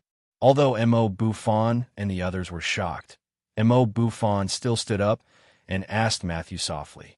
Just as he finished asking, Mo Buffon clenched his fists and said to the boys of the martial arts club, "Boys, come with me to help." Regardless of anything else, just based on the fact that Matthew knew the baby-faced woman, as a boy, Mo Buffon didn't want to see any casualties. Mo Buffon and the others were naturally not. This was a showdown between assassins. They couldn't interfere at all. However, just as Buffon was about to lead the boys of the martial arts club to rush over there to help, he saw a small, nimble, and powerful figure that dazzled everyone was already one step ahead of everyone and rushing over there. In front of everyone, Yun Jian kicked the woman who was chasing after Fox to the ground. Then, a butterfly knife suddenly appeared in her hand. Yun Jian's fast and frightening skills stunned Mo Buffon and the others. However, they saw Yun Jian holding the butterfly knife and pointing the blade at the woman who was chasing after Fox. In front of everyone, she said something that no one could understand. "You dare to touch my people? You're really bold. Which organization are you from? Tell me your name." Hey. Chapter 1978. Not to mention that Yun Jian was so smart. Even a fool would know that Fox was being chased by someone. The woman who was chasing Fox had obviously been chasing Fox for a long time. On the way to the swing bar, Yun Jian felt that something was wrong. It seemed that the gunpowder smell that she smelled on the way here came from Fox and this woman. At this moment, the woman obviously knew that Fox was from the Rongyao Company and was from the kosher mercenaries, so she attacked Fox. Fortunately, Fox and the Civet Cat were both assassins. However, Fox was later sent to the Rongyao Company by Yun Jian, while the Civet Cat followed Snake Lizard and worked in the kosher mercenaries. In comparison, Fox's skills were weaker than the Civet Cat's, but even so, this woman chased Fox for several hours and still couldn't get rid of him. It was obvious that Fox's skills weren't weak. At this moment, after Yun Jian kicked the woman to the ground, the sound of her questioning the woman with the butterfly knife in her hand spread throughout the venue. In the scene just now, Yun Jian's attack was too fast and the butterfly knife was too violent, so everyone present was stunned for a long time before they reacted. By the time they realized what was going on, the boys from the martial arts club who had planned to help Mo Buffon, Zhou Huntao, Zhou Zheng who had been rude to Yun Jian in the private room, and Zhu Huili who was with Yun Jian were all stunned. Even Brother Kai, as well as Lan Yi, who spoke rudely to Yun Jian and wanted to deal with Yun Jian, were all stunned. Not for anything else, but for Yun Jian's frightening skills. One had to know that even the president of the martial arts club, Mo Bufan, couldn't react immediately, but Yun Jian. She actually kicked the woman who was chasing Fox away before Mo Bufan made a move. Just based on this point, Yun Jian's skills were definitely above Mo Bufan's. One had to know how fast Fox was when he was fighting with that woman. That speed was comparable to the assassins in the movies. Just now, Yun Jian had kicked the woman away in a way that was faster and more frightening than this. It could be said that if it wasn't for Yun Jian, even if Mo Bufan and the rest rushed up to stop the fox and the woman, they would only be sending themselves to their deaths. This scene made everyone who had previously thought that Yun Jian was arrogant and wanted to snatch Mo Bufan's position as the president of the Martial Arts Society. She had even used words to attack Yun Jian. All of them were stunned, and their facial expressions stiffened. Zhou Zheng, who had just spoken ill of Yun Jian, was shocked beyond words. Everyone present stared with their eyes wide open. After all, Yun Jian was just a university student like them, and a freshman at that. While everyone was still in a daze, Yun Jian had already pulled up the woman lying on the ground. She placed a butterfly knife on the woman's neck. At this moment, she was like the Grim Reaper, interrogating the woman. "You don't want to say? I have plenty of ways to make you confess." Seeing Yun Jian place the butterfly knife on the woman's neck, Mo Bufan and the rest, who didn't know the situation, thought that Yun Jian was going to attack the woman for no reason. Thus, Mo Bufan hurriedly said, "Calm down." Compared to Mo Bufan's calmness, although Lan Yi was afraid, she still wasn't willing to accept Yun Jian's amazing strength. Lan Yi still thought that Yun Jian was pretending. Thus, Lan Yi mustered up her courage and said to Yun Jian, "What are you pretending for? Do you need to use such methods to get Brother Kai and Senior Bufan's attention? Your two extras are pretty good, their acting skills aren't bad." However, before Lan Yi could finish speaking, Yun Jian's butterfly knife had already slid into the woman's neck in front of everyone. The knife was pulled back in time. Yun Jian's face was cold. Under the dumbfounded gazes of the group of people behind her, she continued to speak to the woman. This time, she had already confirmed the woman's identity. "Reverse Emperor's organization, right? I haven't done anything to Reverse Emperor's organization yet, and you guys came to me first. Are you in a hurry to die? Hey." Chapter 1979. Yun Jian had already guessed the woman's origin. In fact, it was obvious that this woman was an assassin from Reverse Emperor. Now, except for the newly established Reverse Emperor, no one dared to do anything to her people. This woman was too much. She didn't say a word when Yun Jian interrogated her. It was obvious that she had been brainwashed by Reverse Emperor. At this moment, the butterfly knife in Yun Jian's hand had already cut the woman's neck. The butterfly knife slid into the woman's skin and cut open her skin, causing bright red blood to flow out. The woman was suppressed by Yun Jian and couldn't resist at all. Lan Yi, who insisted that Yun Jian deliberately found someone to act as her to attract everyone's attention, was so scared that she screamed, "Ah!" Yun Jian held the butterfly knife and was about to send the blade to the woman's neck. Wasn't she afraid of killing people? At this moment, it was impossible to say that Fox and this woman were deliberately invited by Yun Jian to act in front of everyone. How could anyone pretend to be like this? What's more, Mo Bufan clearly felt Yun Jian's strength. With her speed just now, let alone one, even 10 of them might not be a match for her. No wonder she asked to join the martial arts club and asked to be the club president. Mo Bufan's eyes flashed at this moment, and he had his own plan.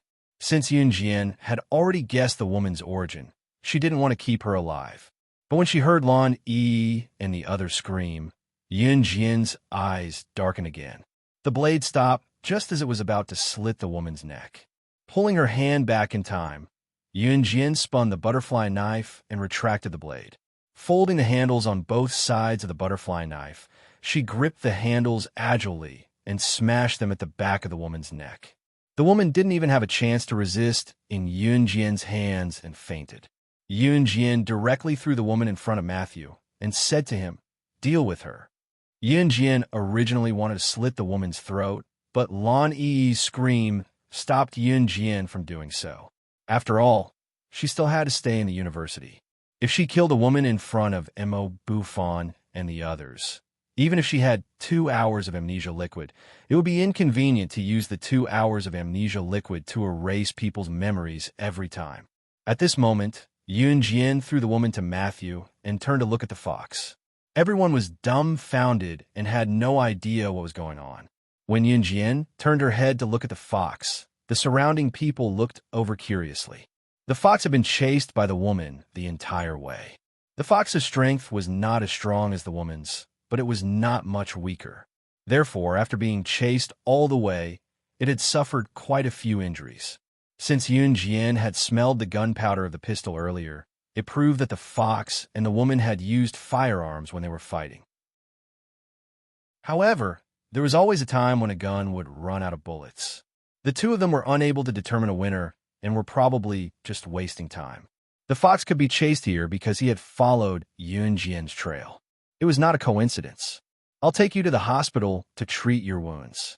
Seeing that the fox did not suffer any gunshot wounds but had many knife wounds on its body, Yun Jian put away the butterfly knife. She put her hands in her trouser pockets and walked to the fox. Okay. At this moment, the fox was covering a bloody wound on his arm and following Yun Jian to the hospital. Mo Bufan and the others saw that Yun Jian was about to leave. "Let's go and help." Although Mo Bufan did not know what had just happened, he still chased after her. Brother Kai saw this and also followed. Zhu Huili naturally did not leave. Yun Jian pursed her lips. She knew that they thought that the woman had gone crazy and did this to the fox. Mo Bufan, who had caught up, had already turned on his phone to call the police. However, just as Mo Bufan was about to enter his phone number, his phone was snatched away by Yun Jian. "Let me borrow it." Then, Yun Jian entered a string of numbers and dialed a number. After 3 rings, the call was connected. Yun Jian spoke to the person on the other end of the phone in front of the surrounding people who had yet to recover from the shock. She spoke in a commanding tone.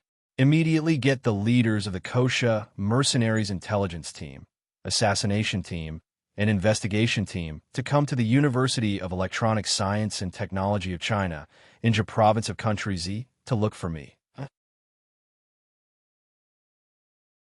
Chapter 1980. Yun Jian had never been a good person. Her people were being hunted by Reverse Emperor, and they were already bullying her. If she did not retaliate, she would not be slaying God anymore. Slaying God had always been a vengeful person who would repay kindness. She would never shrink back. That was who she was.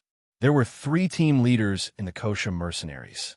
They were the intelligence team leader, the assassination team leader, and the investigation team leader. As the name suggested, the 3 team leaders were highly respected in the Kosha mercenaries other than Snake, Lizard, and Tiger. Leopard. The status of the 3 team leaders was similar to Qing Yu's in Gusha mercenaries. As for the areas that the 3 team leaders were in charge of, they were categorized. For example, the intelligence team leader was in charge of collecting information. The information that Yun Jian could obtain from the Kosha mercenaries was from the Kosha mercenaries intelligence team. The person in charge of the Kosha mercenaries intelligence team was the intelligence team leader. On the other hand, the assassination team was in charge of all the assassinations, missions, and mercenaries of the Kosha mercenaries. The investigation team was a team that carried out a series of investigative activities, such as tracking and anti-tracking. It could be said that the 3 team leaders of the Kosha mercenaries were crucial. Yun Jian's motive for summoning the 3 of them to Rivertown was obvious.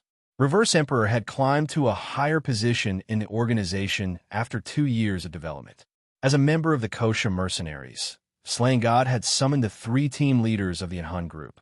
It meant that she, Slaying God, was declaring war on Reverse Emperor. Therefore, Matthew and Fox, who knew what Yun Jian meant, blinked in shock when they heard Yun Jian's words.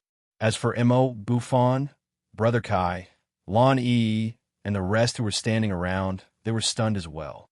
The The crowd was surprised, but not because of what Yunjian said. It was because when Yunjian was done speaking to the person on the other end of the phone, she hung up without waiting for a response.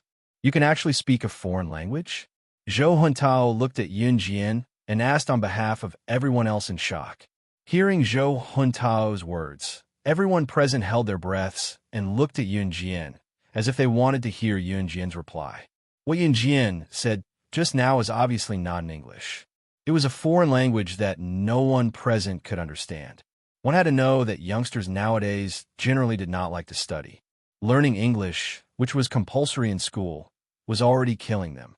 Although the people present could not understand Yunjian's language just now, the standard pronunciation of her foreign language was so standard that everyone present could tell at once. Yunjian was indeed speaking a foreign language. Therefore, when they heard Yunjian's words, everyone present was stunned. Yunjian responded softly to Zhou Huntao and through the phone to Mo Bufan. After all, Mo Bufan had learned martial arts, taekwondo, and other kung fu for so many years. He caught the phone that Yunjian threw over. Then which country's language did you just speak? Zhou Huntao continued to ask Yunjian with interest. Italian. Yunjian pursed her lips and replied. Then she took Fox to the hospital. Seeing this, Mo Bufan and the others also followed.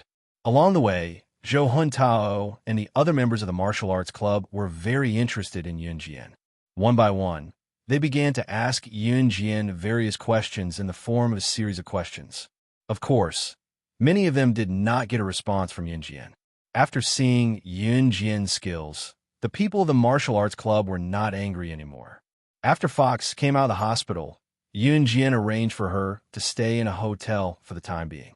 After Matthew dealt with the woman who was sent to assassinate Fox, he carried his laptop, which had a new system installed by Yunjian, back to Rongyao Company overnight. After returning to the dormitory, Miao Li and Shi Xiujuan were smoking one after another, which seriously polluted the air in the dormitory. Yunjian's eyes darkened. Early the next morning, Zhu Huili and Yunjian just left the dormitory building and were about to go to the classroom for their morning class. As soon as they went down the dormitory building, they saw Mo Bufan standing under a big tree not far away. Many girls around saw Mo Bufan appear and whispered softly, wondering who Mo Bufan was waiting for. Seeing Yunjian appear, Mo Bufan walked over to Yunjian. The surrounding girls who were hiding in the corner and secretly looking at Mo Bufan with shy eyes all secretly glanced and whispered, "Who is that girl? I don't think I've seen her before." Senior Bufan is actually waiting for her to go to the morning class in person. Before the girls were done being envious, however, they saw Mo Bufan pass a document to Yunjian and say to her, "Yunjian, you're a genius. From today onwards, the martial arts club will be handed over to you. I admit that I'm not as good as you, so you will be the president." Hey. Chapter 1981. Just as Mo Bufan finished his sentence, the group of girls who were hiding nearby glancing at Mo Bufan shyly were so frightened that their expressions changed. The reason why the girls liked Mo Bufan was because Mo Bufan was powerful. Mo Bufan was the president of the martial arts club. In a place like the martial arts club, Mo Bufan's martial arts, taekwondo, judo, and sando were all top-notch. He was also recognized as an expert.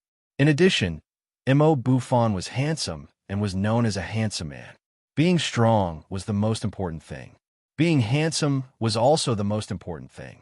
As such, wherever Mo Bufan went, there would be groups of girls hiding in the corners to steal glances at him and secretly admire him. It could be described in an exaggerated way. Other than going to the toilet, Mo Bufan was constantly being stared at by girls. And the thing that attracted the most girls' attention about Mo Bufan should be that he was different from the other guys who thought they were very powerful. Mo Bufan had real strength. But just now, in front of everyone, Mo Bufan actually said to this exquisite, beautiful, and seemingly defenseless young girl that because he, Mo Bufan, was inferior to her, the position of president of the martial arts club would be given to this young girl? One had to know that in the University of Electronic Science and Technology of China, if Mo Buffon's strength dared to claim to be second, no one would dare to claim to be first. And today, Mo Buffon actually admitted that he was not as good as this young girl and directly transferred the position of the martial arts club's president to her. And by right, Yun Jian, who had obtained the position of president of Mo Buffon's martial arts club, should be indescribably excited in the eyes of the surrounding girls who were secretly glancing over. After all, the Martial Arts Club of the University of Electronic Science and Technology of China had been established for a long time, and the position of president of the Martial Arts Club had never fallen into the hands of girl. Today, not only did this young girl break this record, the extremely popular Mo Buffon at the University of Electronic Science and Technology of China had personally transferred the position of president of the Martial Arts Club to her. If it were any other girl, they would have fainted from surprise. However, what did the girls see? Everyone saw that Yun Jian reached out to take the stack of information about the president that Mo Buffon gave her and nodded indifferently. This meant that she was willing to be the president of the martial arts club. When the girls saw that Mo Buffon seemed to have achieved an unattainable wish, they heaved a sigh of relief. Heavens, am I seeing things? Senior Buffon is actually so happy that he let out a sigh of relief. Shouldn't the girl be the one who fainted from joy? No girl in our school has ever received such treatment. That's right. Why is it the other way around today? From what I see, that girl seems to have promised our senior Buffon. More and more girls started gossiping. Of course, Yun Jian wasn't listening. After collecting the information, Yun Jian bypassed Mo Buffon and went to the morning class with Zhu Huili. In the following days, Yun Jian didn't meet Jian Ning, who she had met on the plane. Maybe Jian Ning hadn't entered the school yet. When Yun Jian came to school, it was already September 18th. In the following days, Yun Jian didn't talk to Fox, giving him time to recuperate. The three team leaders of the Kosha mercenaries wouldn't come to Jiang City to look for Yun Jian so soon. Yun Jian didn't give any urgent orders, so the three of them naturally settled everything in the organization before heading to Jiang City. At that time, the Mid-Autumn Festival was approaching and the school had a 3-day holiday. Yun Jian and Zhu Huili dragged their suitcases and walked towards the school gate. During these few days in school, Yun Jian got up early in the morning to run. Zhu Huili also ran with her. Although Zhu Huili couldn't run fast, she worked very hard to lose weight. At the same time, the relationship between Zhu Huili and Yun Jian was gradually getting closer. Then, Yun Jian, let's part ways here. Zhu Huili told Yun Jian softly since they were taking different routes home. Yun Jian nodded, and Zhu Huili turned to leave with her suitcase. Yun Jian was just about to drag her suitcase in the opposite direction when she was interrupted. Suddenly, a slender and large hand with distinct bones grabbed the suitcase for her, while another large hand held her other hand. The familiar fresh scent wafted into Yun Jian's nose. In front of the passers-by on the street, the person took Yun Jian's luggage from her by hugging her from the back and held her hand easily. When a familiar handsome face appeared before Yun Jian, the thin lips under the handsome face moved slightly. Si smiled and held Yun Jian's hand like a newlywed couple, squeezing it and saying, "Xiao Jian, I'm here to take you home." Chapter 1982. The Mid-Autumn Festival was a national holiday. Yun Jian had just packed her things today and left the school gate with Zhu Huili, heading back to their respective homes. After Zhu Huili left, Yun Jian was about to pick up her suitcase when it was taken away by Ce. He was holding her hand as he said what he said just now. Yun Jian's smile lifted slightly when she saw Ce. She clasped Ce's large palm with her own and walked towards Ce's Lamborghini. Ce put Yun Jian's suitcase in the narrow back seat of the Lamborghini. After Yun Jian got into the front passenger seat, he started the engine and the car sped away like a bolt of lightning. Ce had not seen Yun Jian for a few days since he came back the last time. Now that he saw her again, he could not be more in love with her. Ce was different from other men. Some people said that two people would get tired of being together for a long time, especially couples who were very loving before marriage. After being together for a long time after marriage, the man would develop a sense of weariness toward the woman. The sense of weariness here was usually when a man got to know the woman like the back of his hand and felt bored, so he went out in search of novelty. This was the so-called cheating. See, he was completely different from those men. When Yun Jian completely became his woman, see, he would not get tired of Yun Jian. On the contrary, he could not bear to leave her. He wanted to see her all the time and not be apart from her for even a second. Students rarely went home on weekends in university because they came from all over the country. Some of them even came from out of the province to study in university. Going home once was a waste of time and money, so most students would choose to go back during the holidays. Most students would definitely go home for a major festival like the Mid-Autumn Festival. Yun Jian was no exception. It was 1 in the afternoon when Yun Jian and Si returned to Longmen City. Today was already a holiday. Xiao Yunju's elementary school had already been closed the day before. They were lucky to be in time for the festival, so Si brought Yun Jian back to Longmen City. After having Qin Yuru's late lunch, everyone packed their luggage and prepared to go on a trip. During the 3 days of the Mid-Autumn Festival, Qin Yuru and Ge Junjian had already agreed to go on a trip together. The destination of the tour was still the seaside. For this trip, Lan Su, Qin Yu, Gun Yinji, and Yun Yu were traveling together. Of course, Adam was tagging along as well. Because Lan Su had a child with her, Adam, as a stay-at-home dad, naturally had to follow and serve her. On the way there, Yun Zhu, Duan Li, and Duan Yu were in high spirits, singing the songs they learned from school during their excursion, cheerful and carefree. Mo Sun and Snow Eagle had already brought Luo Mei and Si Luo back to an Hun group, so it was impossible for them to be here now. At the same time, Ge Junjian drove his Jeep, Si Yi's Lamborghini, and Adam's sports car. It was just enough to fit everyone. The 3 cars were currently heading to Wenzhou, the nearest seaside city to Longmen City. Zhe Province, Wenzhou. Wenzhou was a coastal city located right next to the sea, so there were many seaside vacation spots. Many people who lived near the sea had also started a seaside tourism business. Ge Junjian had booked a hotel before they came. It was a hotel near the sea, and while it was not particularly luxurious, it was not too shabby either. Ge Junjian knew Si Yi's personality, so he had booked a room for Yun Jian when he booked the hotel. This made Si Yi's impression of his father-in-law, Ge Junjian, improve instantly. By then, Yun Jian and the rest had already brought Xiao Yunju, Duan Li, Duan Ya, Qin Yu, Yun Yi, and Gun Yinji to the beach. Si Yi followed Yun Jian with a hand in his pocket. Qin Yuru and Ge Junjian set up a barbecue rack by the beach and set up a simple umbrella to start the barbecue. Lan Su did not go far because she had a child with her, while Adam, one of the 4 leaders of an Hun group, helped Qin Yuru and Ge Junjian move the barbecue rack and everything else out. Of course, with Lan Su and his child by his side, Adam was happy to move.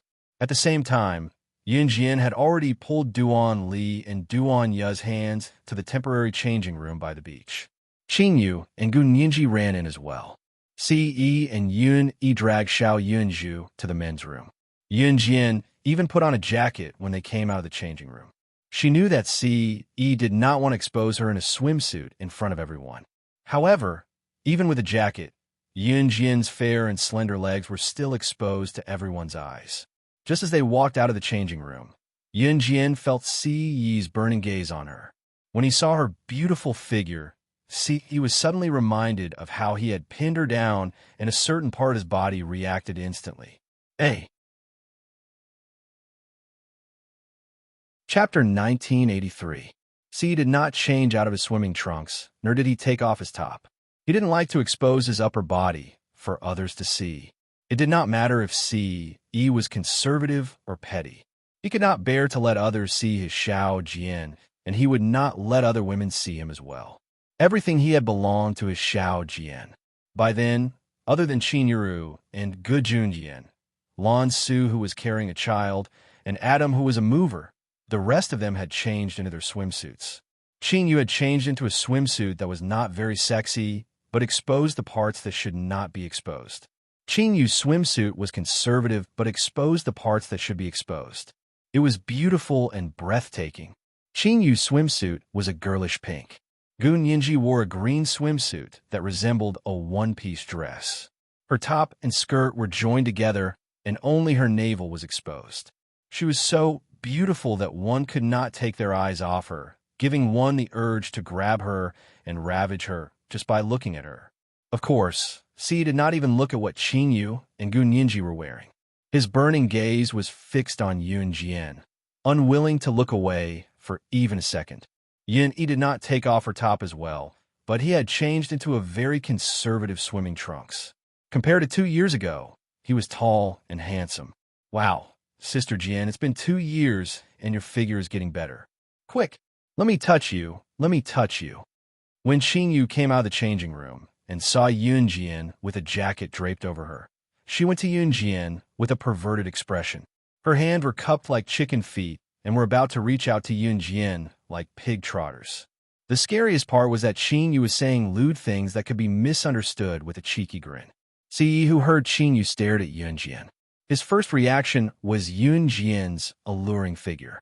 Recalling that, Si shoved Xiao Yunzhu into Yun Yi's hand before Qing Yu went over to grope Yun Jian and strode forward to grab Yun Jian's hand to walk to the beach. Si took Yun Jian away without a word, making Qing Yu and the others chuckle slyly. Qing Yu, especially, clapped her hands when she saw Si taking Yun Jian away and put her elbow on Gu Nianji's shoulder, giggling. TSK, I wasn't wrong.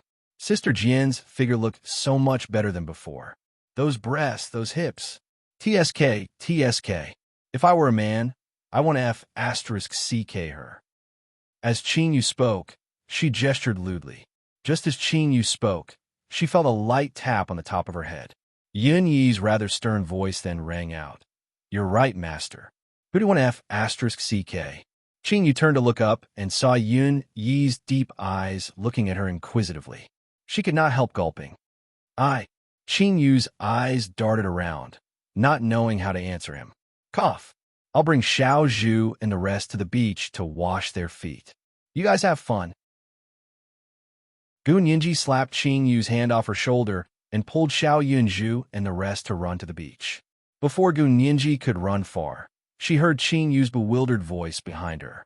Gu Nianji twisted her ankle when the voice rang out, almost falling to the ground in a frog-like position from the shock.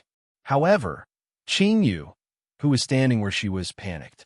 Seeing that Gu Nianji was about to slip away again, she met Yun Yi's gaze, her eyes darting around as she pouted. In a fluster, she blurted out what she could not control or take back. I want to *CKU. Chapter 1984. Qing Yu panicked from being stared at by Yun Yi, so her mouth opened and closed as she blurted out. Even Qing Yu herself did not realize what she had said in a moment of desperation when she blurted it out. When she finally realized what she had said, Qing Yu felt like dying. What kind of rotten mouth was that? What kind of words were those that could cause misunderstandings? Qing Yu lowered her head, not daring to look at Yun Yi. Gu Nianji, who was dragging Xiao Yunzhu and the rest to the beach to wash her feet, slipped and fell forward when she heard Qing Yu's words.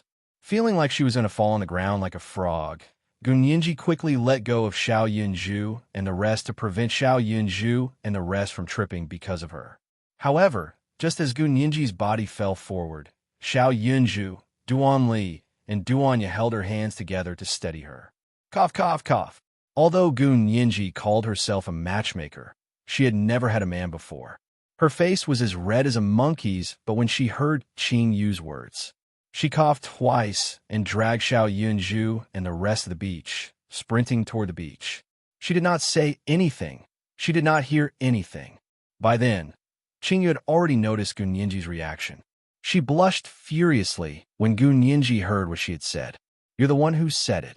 Yun Yi reached out to rub Qing Yu's head gently with his large palm. A devilish smile curled up at the corner of his lips. Qing Yu suddenly had a feeling that she had been tricked by herself. I'll go play with Gu Nianji, Qing Yu said, trying to break free from Yun Yi and sneak away. Stay with me. Before Qin Yu could escape, Yun Yi grabbed her hand. Qin Yu's ability was powerful, but she was not outstanding in terms of skills. However, Qin Yu, who was known as the Lady Poison, could poison anyone at will without being noticed. This was Qin Yu's ability. However, Yun Yi had been training her skills daily for the past 2 years. Yun Yi was very talented, and Yun Yi's ability was already above Qin Yu's. Qin Yu was good at using poison. She could even poison the top international figures without them noticing. However, Qin Yu and Yun Yi had been dating for 2 years. At this moment, Yun Yi knew Qin Yu like the back of his hand. He even knew what she would do in the next second. Therefore, it would not work even if Qin Yu poisoned Yun Yi. It was because Yun Yi had countered Qin Yu's move before she even made her move. Qin Yu blinked, clearly still reeling from the awkward situation earlier. But on second thought, she didn't say anything wrong. She was his girlfriend, and there was nothing wrong with wanting to have sex with him. If Yun Yi heard this, she would probably bring Qin Yu back to the hotel in seconds. On the other hand, Yi pulled Yun Jian to the rocks by the sea. There were usually rocks near the beach that were neither too far nor too close. The rocks were distributed in an orderly manner. Usually, when one wanted to walk into the rocky area, there would be very little sand under one's feet. One's feet would step on the rocks directly. Usually, when one looked at the rocky area from the beach, one would not be able to see the opposite side of the rocks because many huge rocks would cover the rocks behind. In addition to the summer weather, the rocks were scorching under the scorching sun. One would feel like one was stepping into a fire pit when one stepped on the rocks. Although it was not the hottest noon, it was only 3 in the afternoon. The sun was much dimmer than noon, but it was still the time when the sun was high up in the sky. There was no one walking around the rocky area near the beach at this moment. He pulled Yun Jian to the rocky area. When he stepped on the rocks, the scorching heat of the rocks made his eyes flicker. In the next second, he was worried that Yun Jian's little feet would be scalded by the scorching rocks if she stepped on them. Yi bent down slightly and scooped Yun Jian up horizontally, ignoring the fact that he would be scalded if he stepped on the scorching rocks as he walked toward the rocky area where there was no one around. Hey! Chapter 1985. Where are you taking me? Yun Jian watched as Yi carried her in his arms and walked over the rocks towards the rocky area. She reached out a hand and hooked it around his neck like a little girl. Close your eyes. Yi's thin lips moved. At this moment, he was right next to Yun Jian's ear as he whispered this very softly. Hearing Yi's voice, Yun Jian felt a moment of numbness. Her body trembled slightly from this numbness. Then, she hugged him with both hands and closed her eyes, allowing him to carry her as they walked. To be honest, this was the first time Yun Jian had been carried in a princess carry like this. She couldn't help but feel a trace of anticipation in her heart that she didn't know where it came from. Where was he going to take her? By the beach, the barbecue rack and parasols were already in place. Qin Yu was skewering barbecue skewers at this moment. The children wanted to come to the beach to play, so she and Good Junjian brought the children to the beach to play. At this moment, other than Good Junjian and Qin Yu, Adam and Lan Su were also sitting under the parasols by the beach. Lan Su carried the child. Sometimes the child was especially naughty. His little legs would kick around uncontrollably. The child's body was soft, so Lan Su had to constantly move around to carry the child. There was a technique to carrying a child. Some people carried a child like they were carrying a little chick. The child was also very uncomfortable being carried. The way Lan Su carried the child was taught by Qin Yu. However, the child was especially naughty these 2 days and kept moving around. At this moment, he was nestled in Lan Su's arms and kept kicking around. Lan Su carried the child. Although the child was already more than a year old, she still felt that she wasn't used to taking care of a child. I'll carry this little brat. You rest for a while. Adam finished moving the barbecue equipment and came over to take the mischievous Zhou Iran from Lan Su's arms. Zhou Iran was the name of Adam and Lan Su's child. He was already over a year old this year, and he was fair and chubby. Adam wanted to take the child from Lan Su's arms. Zhou Iran This little fellow used all his strength to hold onto the corner of Lan Su's clothes, unwilling to let his father carry him. When Adam saw that his child was grabbing the corner of Lan Su's clothes, he suddenly felt a burst of jealousy. Once he thought about how this stinking brat had actually grown up drinking his wife's milk, Adam could bear to do it. He pulled away the little fellow's hand that was grabbing onto Lan Su's clothes and forcefully carried the crying little fellow from Lan Su's embrace. "Be careful, you'll hurt him." When Lan Su saw this, he became anxious. "He's the one who did it," Adam said with jealousy. If this little guy wasn't his son, Adam would have already flung him to the ground. "How can you treat little Iran like this? Don't carry the child anymore. Give him back to me." When Lan Su saw this, she felt a burst of heartache and reached out to take the child back from Adam. "If you don't want me to treat him like this, you have to promise me one thing." Adam lightly patted the little fellow's butt and suddenly said this. At this moment, Qin Yiru and Gu Junjian were happily standing together and talking. They skewered barbecue skewers one by one, so they didn't notice Adam and Lan Su.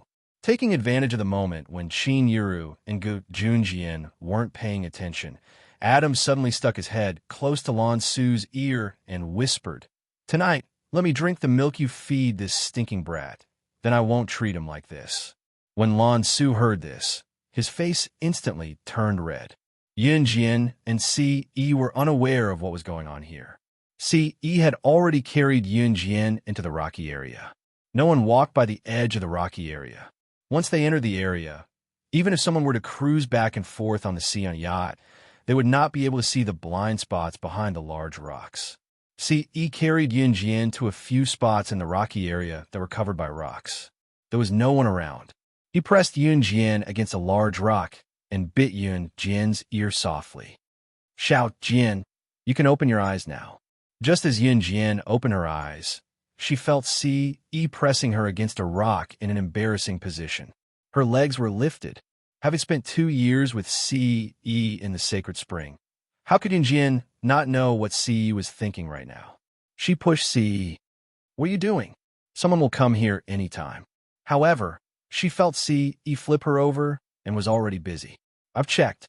There's no one around. Don't you want it, Xiao Jian?" As he spoke, CA. Chapter in 1986. It was a sunny afternoon. In broad daylight, in the blind spot of the rock, where no one could see, Ce did something shameful to Yunjian.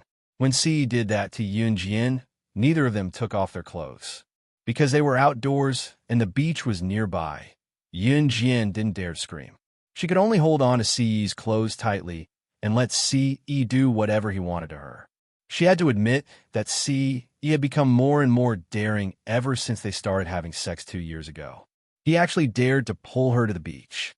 In the end, Ce couldn't control himself and directly sent his savings into her body. Yunjian hurriedly pushed him away. "Don't get pregnant." It was too late. It was already over.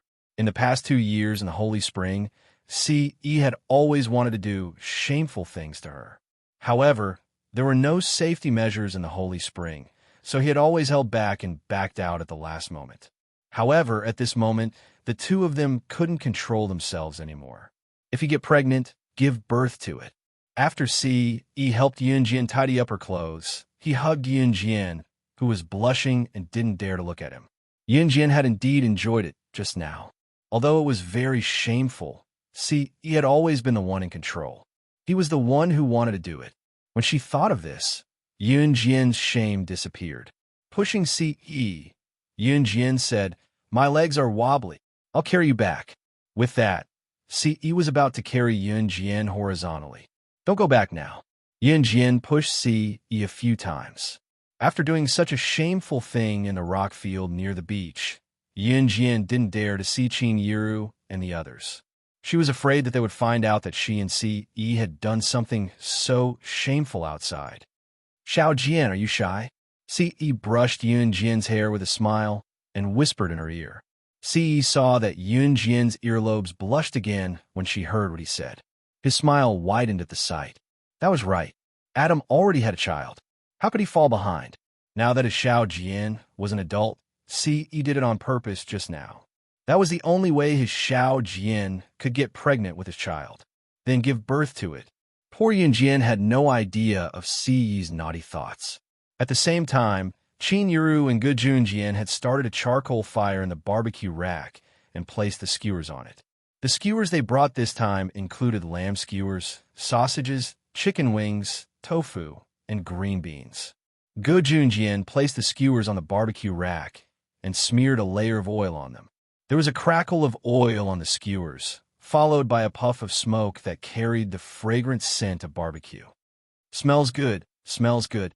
Zhou Yiran, who smelled the aroma, began tapping his hands and legs alternately as he uttered words that were not pronounced properly. Zhou Yiran, the little fellow, could now speak some simple words. He could also call his parents. He was more than a year old now and could chew finer foods, but his food source was still milk. When there was no milk, he would drink milk powder that was already soaked. Let Xiao Yiran eat the skewers when they're done. Be good, Xiao Yiran. Qin Yuru smiled at the child and told him in a coaxing tone. There was no telling if the little guy understood what she said, but he grinned suddenly, his arms and legs bouncing up and down even more energetically. When the skewers were almost done, Yun Jian and Si Yi came back as well. Gun Yinji had also come back with Xiao Yunju and the girls. She did not know where Yun Yi had brought Qing Yu, but when they returned, Qing Yu was in high spirits. Yun Jian's legs were wobbly. Sister Jian, where did you guys go just now? We couldn't find you guys. Qing Yu skipped over to ask Yun Jian. Yun Jian blushed at the question of where she had gone. Qing Yu did not notice anything amiss. Suddenly, Qing Yu saw that Yun Jian's fair legs were red, like they were pressed down by something heavy for a while. What Qing Yu did not know was that the red marks were caused by CE. Qing Yu did not think much about it either. She looked at Yun Jian's legs and asked, Sister Jian, why are you looking at your legs? Ah, Sister Jian, why is the side of your leg so red? Did you get pricked by something when you swam the water just now? Hey. Chapter 1987. Yin Jian's first reaction when she heard Qing Yu was to gather her thighs and pull the short jacket closer to her thighs. It was not enough to cover her thighs, but it was better than just now. At that moment, Yin Jian's cheeks were indescribably rosy. Sister Jian, why are you blushing? Qing Yu had no idea what she had just discovered as she tilted her head to look at Yin Jian and asked suspiciously, It's probably an allergy. It's fine. Yin Jian lied through her teeth. Yin Jian was not as thick-skinned as Ce, nor was she as fluent in lying as Ce. It was worth mentioning that Ce was an expert at telling lies. Why are you allergic? Sister Jian, do you want to go to the hospital for a checkup?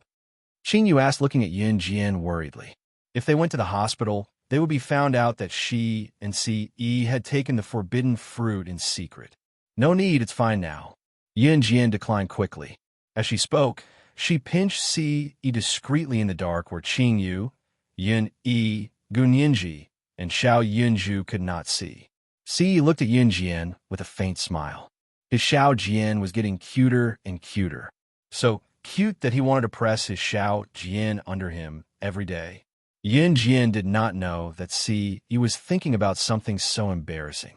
She merely pinched Ce lightly, reluctant to pinch him too hard. The barbecue is done. It's going to be burnt later. Come over and eat. Qin Yuru waved at Yin Jian, Ce, and the others from afar. Seeing that, the mark on Yin Jian's leg was finally put aside for the time being. Just as Yin Jian and the others returned to the shade, Qin Yuru placed the barbecue skewers on prepared bowls and plates and passed them to Yin Jian and the others. Lan Su's child had already started eating the skewers. Of course, Lan Su dared not feed him too much. The skewers she fed him were not seasoned and were mashed in a porridge before feeding him. As the father, Adam was the one who did the mashing. The child's appearance made Adam both happy and depressed. He was happy that he and Lan Su had a child of their own. Most importantly, he had a child earlier than the young masters, Lin Wei, Mo Sun, and Shuang. There was finally a first. His sperm was better than theirs. If Ce heard this, she would probably send Adam into space with a rocket.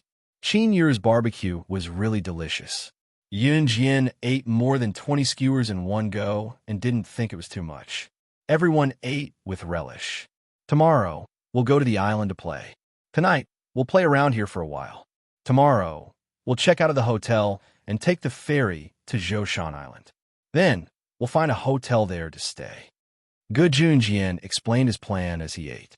Everyone expressed that they had no objections. Island, in modern Chinese, referred to a small piece of land surrounded by seawater. Therefore, to go to the island, one had to take the ferry.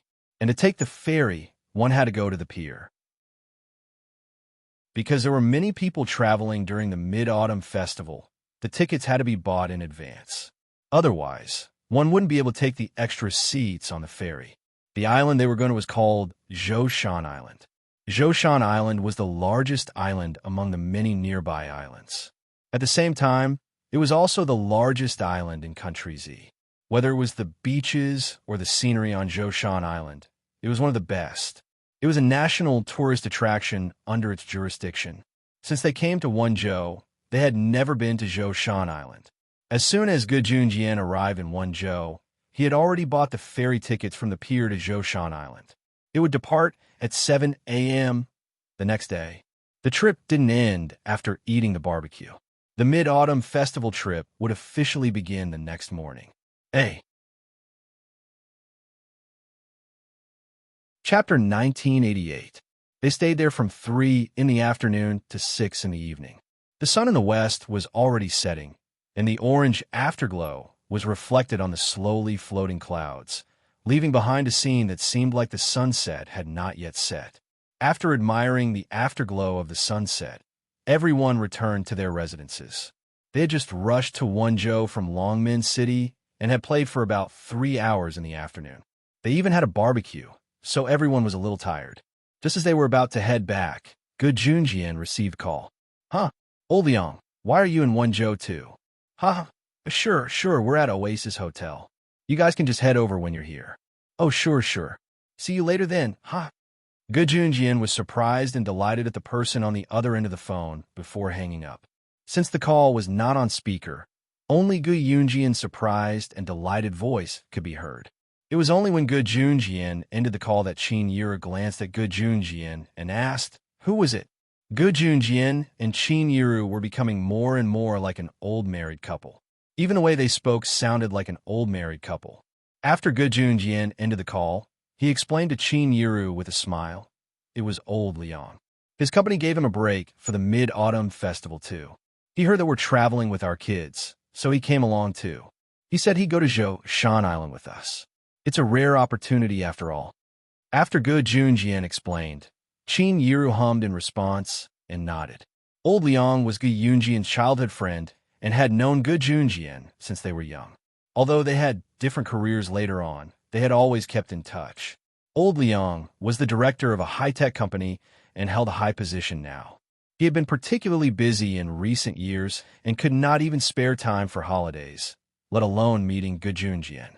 Gu Junjian was surprised and delighted that old Liang had a break for the Mid-Autumn Festival this year. Obviously, Qin Yiru also knew who Lao Liang was. At the same time, Yun Jian and C.E. helped to pack up all the barbecue equipment. After moving the barbecue grill and other things into the car, the group drove back to the Oasis Hotel. Gu Junjian was very excited because his childhood friend, old Liang, had already brought his family to the Oasis Hotel. How long had it been since he last saw old Liang?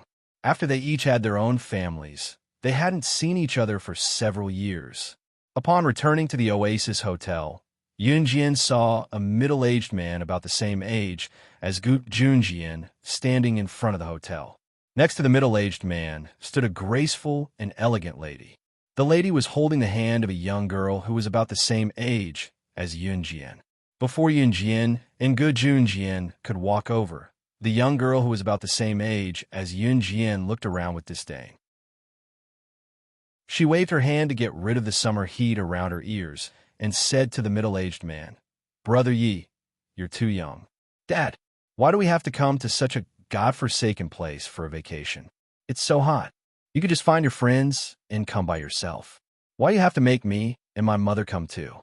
If I don't care. I've already asked you to accompany me." He'll be here soon. You? Sigh. I say, you're so worrisome even after growing up. I've already said that Jin Yu isn't suitable to be your boyfriend, much less your future husband. Why don't you listen to me? When the middle-aged man heard his daughter's words, he was furious and clenched his fists. What are you doing? Are you trying to hit our daughter? I think Jin Yu is an upright person. He's not bad. The most important thing is that our daughter likes him. Our daughter is fair, rich, and beautiful. She can have any man she wants. When a lady saw that her husband wanted to hit her daughter, she hurriedly stood in front of her daughter and glared at the middle-aged man. Old Liang. At this moment, Ge Junjian had already brought Yun Jian and the others over to where the middle-aged man was. The middle-aged man was still holding his forehead. He had a headache over the daughter he had spoiled and his wife, who was so protective of her. However, when he heard Ge Yunjian's voice, the middle-aged man turned around. Old Ge. The middle-aged man no longer hesitated. He walked over in front of everyone and hugged Ge Junjian, whom he hadn't seen in a long time. Hey. Chapter 1989. Lao Liang was the middle-aged man from earlier. The lady standing beside Lao Liang was Lao Liang's wife, Yu Yuan. Yu Yuan was born into a wealthy family. She was a match for old Liang, who was already well off to begin with. Actually, that was not the case. Lao Liang's family background was the same as Ge Yunjian's, who was born into a wealthy family. Both Lao Liang and Ge Junjian were born into wealthy families, so they could not decide on their marriage. However, Ge Yunjian's ex-wife ran away with another man, so the marriage was annulled. Lao Liang was a senior executive in his company, and his wife, Yu Yuan, was also forced on him by his parents. Yu Yuan was an unreasonable and troublemaker to begin with, so old Liang didn't like her. Lao Liang and Yu Yuan even had a daughter named Liang Xiumin. Liang Xiumin was the daughter who did not listen to Lao Liang. Her father did not agree, but Liang Xiumin insisted on having a boyfriend. This time, Liang Xiumin was forced to come to Wenzhou by Lao Liang. Liang Xiumin reluctantly called her boyfriend over, and he was almost here. Lao Liang knew that Ge Junjian was coming out to have fun, so he came over because his company was on holiday. Now that he saw his old friend, Ge Junjian, whom he had not seen for a long time, Lao Liang forgot about his daughter and walked over to hug Ge Junjian. Because of many things, Lao Liang could not leave Ge Yunjian's second wedding, so Lao Liang felt a little apologetic. Now that he saw Qin Yiru, Lao Liang even said apologetically to her, "Sister-in-law, I did not make it to your wedding. Please forgive me." Lao Liang did not come, but he did not forget the gifts. Qin Yiru naturally remembered who was good and who was bad. Therefore, Qin Yiru also said a few words of courtesy. Other than Yu Yuan and Liang Xiumin, who did not talk to Qin Yiru or Ge Junjian, Lao Liang was very friendly. In the end, it was old Liang who forcefully introduced his daughter, Liang Xiumin, to Yunjian. However, at that time, Liang Xiumin was at odds with her father and did not want to talk to anyone. It wasn't until Liang Xiumin's boyfriend, Jin Yu, arrived that Liang Xiumin finally opened her mouth and her bad mood improved a little. Liang Xiumin's boyfriend, Jin Yu, was dressed like a gangster. In this era, tattered pants were not popular, and boys or girls wearing tattered pants would give people the impression that they were hooligans. At this moment, Jin Yu was wearing a pair of ripped trousers, walking over from a distance with an air of arrogance. There were a few young men and women beside Jin Yu. They were dressed similarly to Jin Yu, and it was obvious that they were gangsters. When Liang Xiumin saw Jin Yu, she was still smiling. But when she saw the boys and girls beside Jin Yu, her face sank. "My dad was unhappy when he knew you were coming. Why did you bring others here?" Jin Yu's looks weren't bad, but he was a proper gigolo.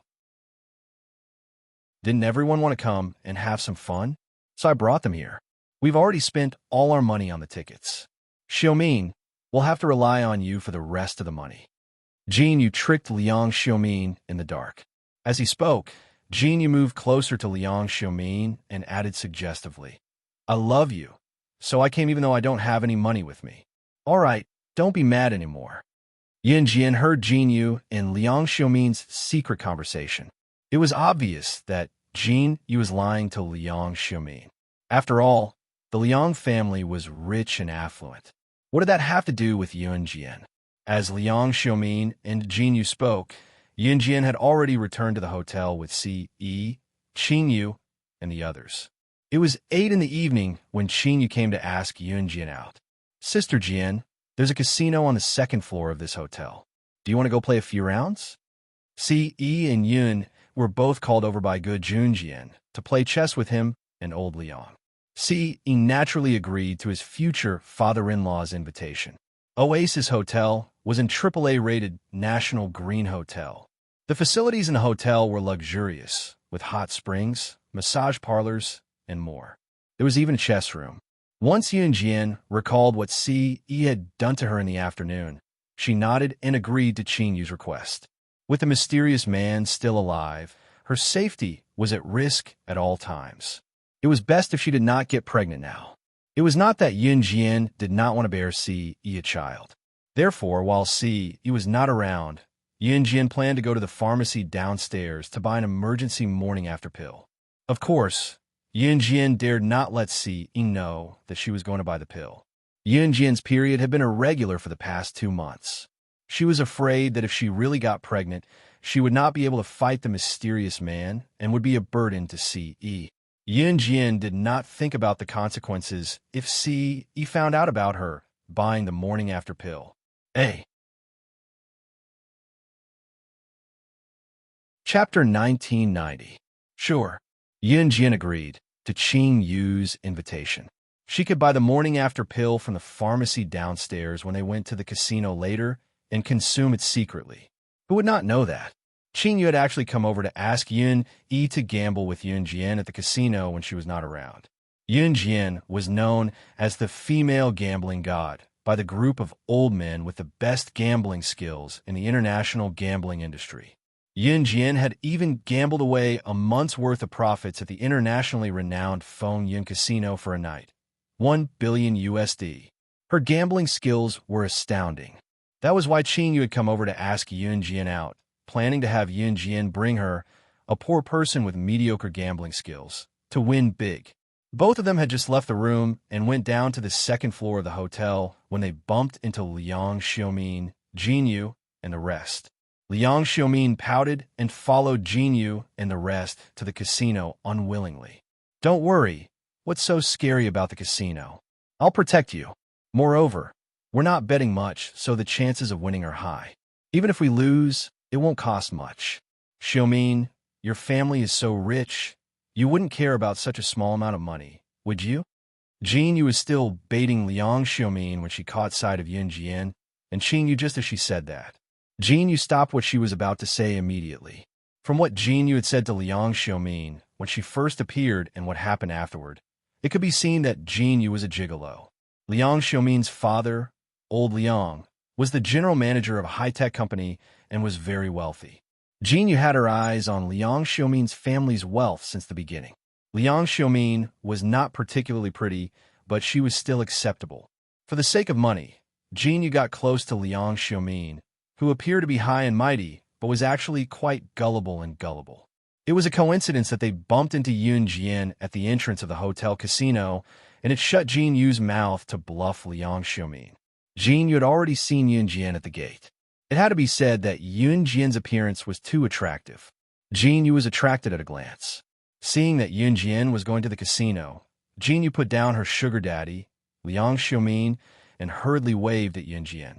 "Hey, we met at the entrance just now. You're the daughter of Xiaomin's father's friend, right? Why did a girl like you come to the casino? Don't tell me you know how to gamble?" As she spoke, Jin Yu flipped her short black hair. This was Jin Yu's way of flirting with girls. There were very few girls who weren't attracted to Jin Yu. To be honest, Jin Yu's looks were indeed not bad. She was fair and clean, and her bones revealed a youthful aura.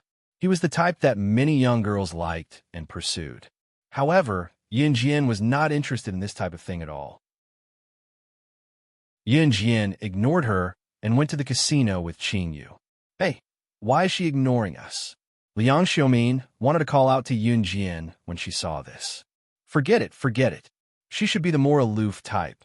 Jin Yu said as she stopped Liang Xiaomin while watching Yun Jin walk into the casino. A few of Jin Yu's friends stood beside her. They were all gangsters like Jin Yu. Among them, a girl named Tong Liwei thought of a tall and handsome figure when she saw how Yun Jin ignored Jin Yu and walked into the casino. Tong Liwei was envious when she saw how Si Yi held Yun Jin's hand at the entrance earlier. She wanted to have such a handsome and outstanding boyfriend as well. Therefore, she had the urge to snatch Si Yi away from Yun Jin. Tong Liwei had always been someone who would act on her thoughts.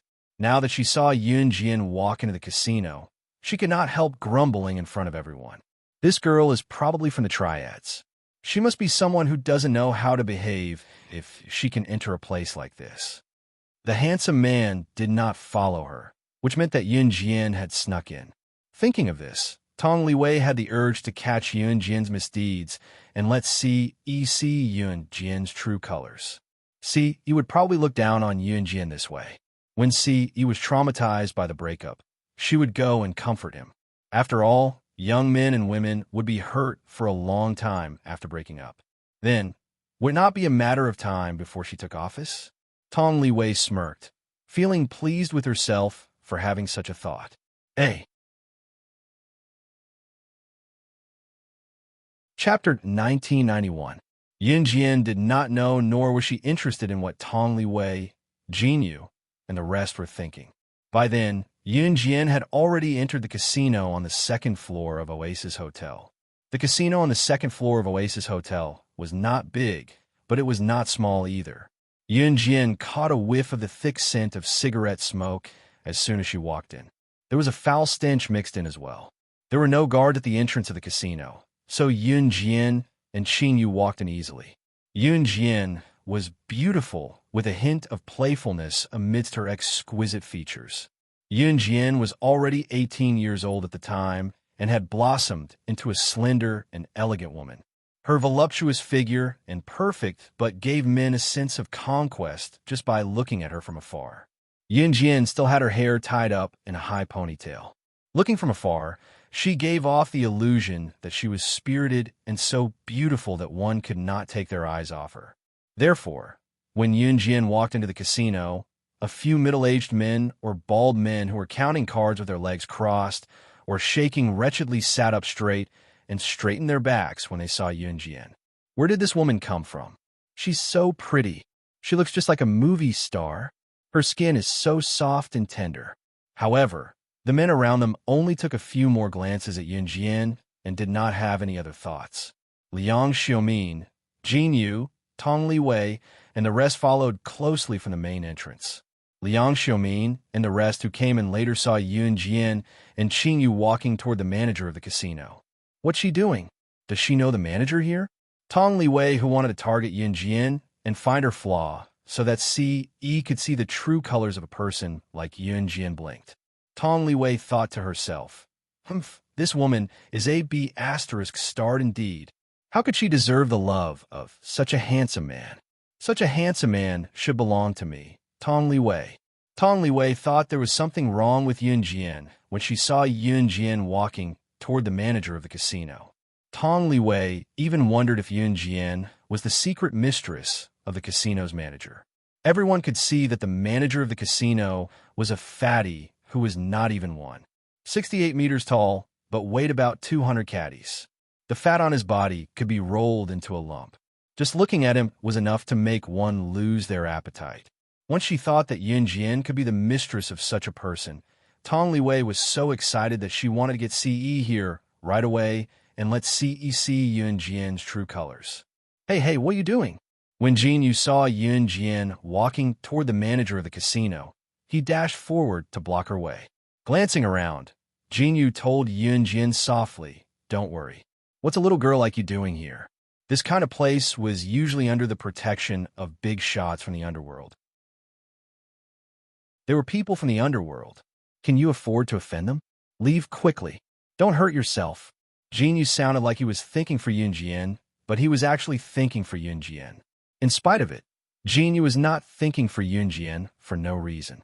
He had a purpose in mind. He had a motive to win Yun Jin's affection for him. It was also Jin Yu's flirting tactics that won him the affection of many girls. Everyone thought that Jin Yu was a good man. However, Jin Yu was flirting with the wrong person today. The person he was flirting with was Yun Jian. Move. Yun Jian did not even look at Jin Yu. I'm doing this for your own good. Yun Jian walked around Jin Yu and continued to walk toward the manager of the casino.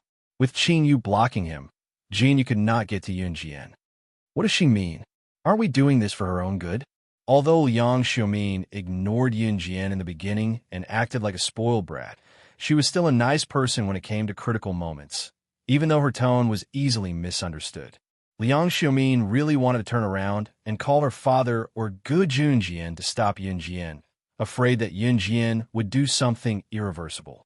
Tong Liwei, who was beside her, brainwashed Liang Xiaomin about Yun Jian. I think she must know the manager of this casino. She might even be the woman lying under his crotch. Just as Tong Liwei spoke, the crowd saw Yun Jian standing in front of the manager of the casino. Her frigid gaze flickered as her arrogant, haughty voice rang coldly and echoed throughout the place. You're the manager here? If you don't want to lose your casino in the next 10 minutes, get your best gambler to come out and bet with me. Hey. Chapter 1992.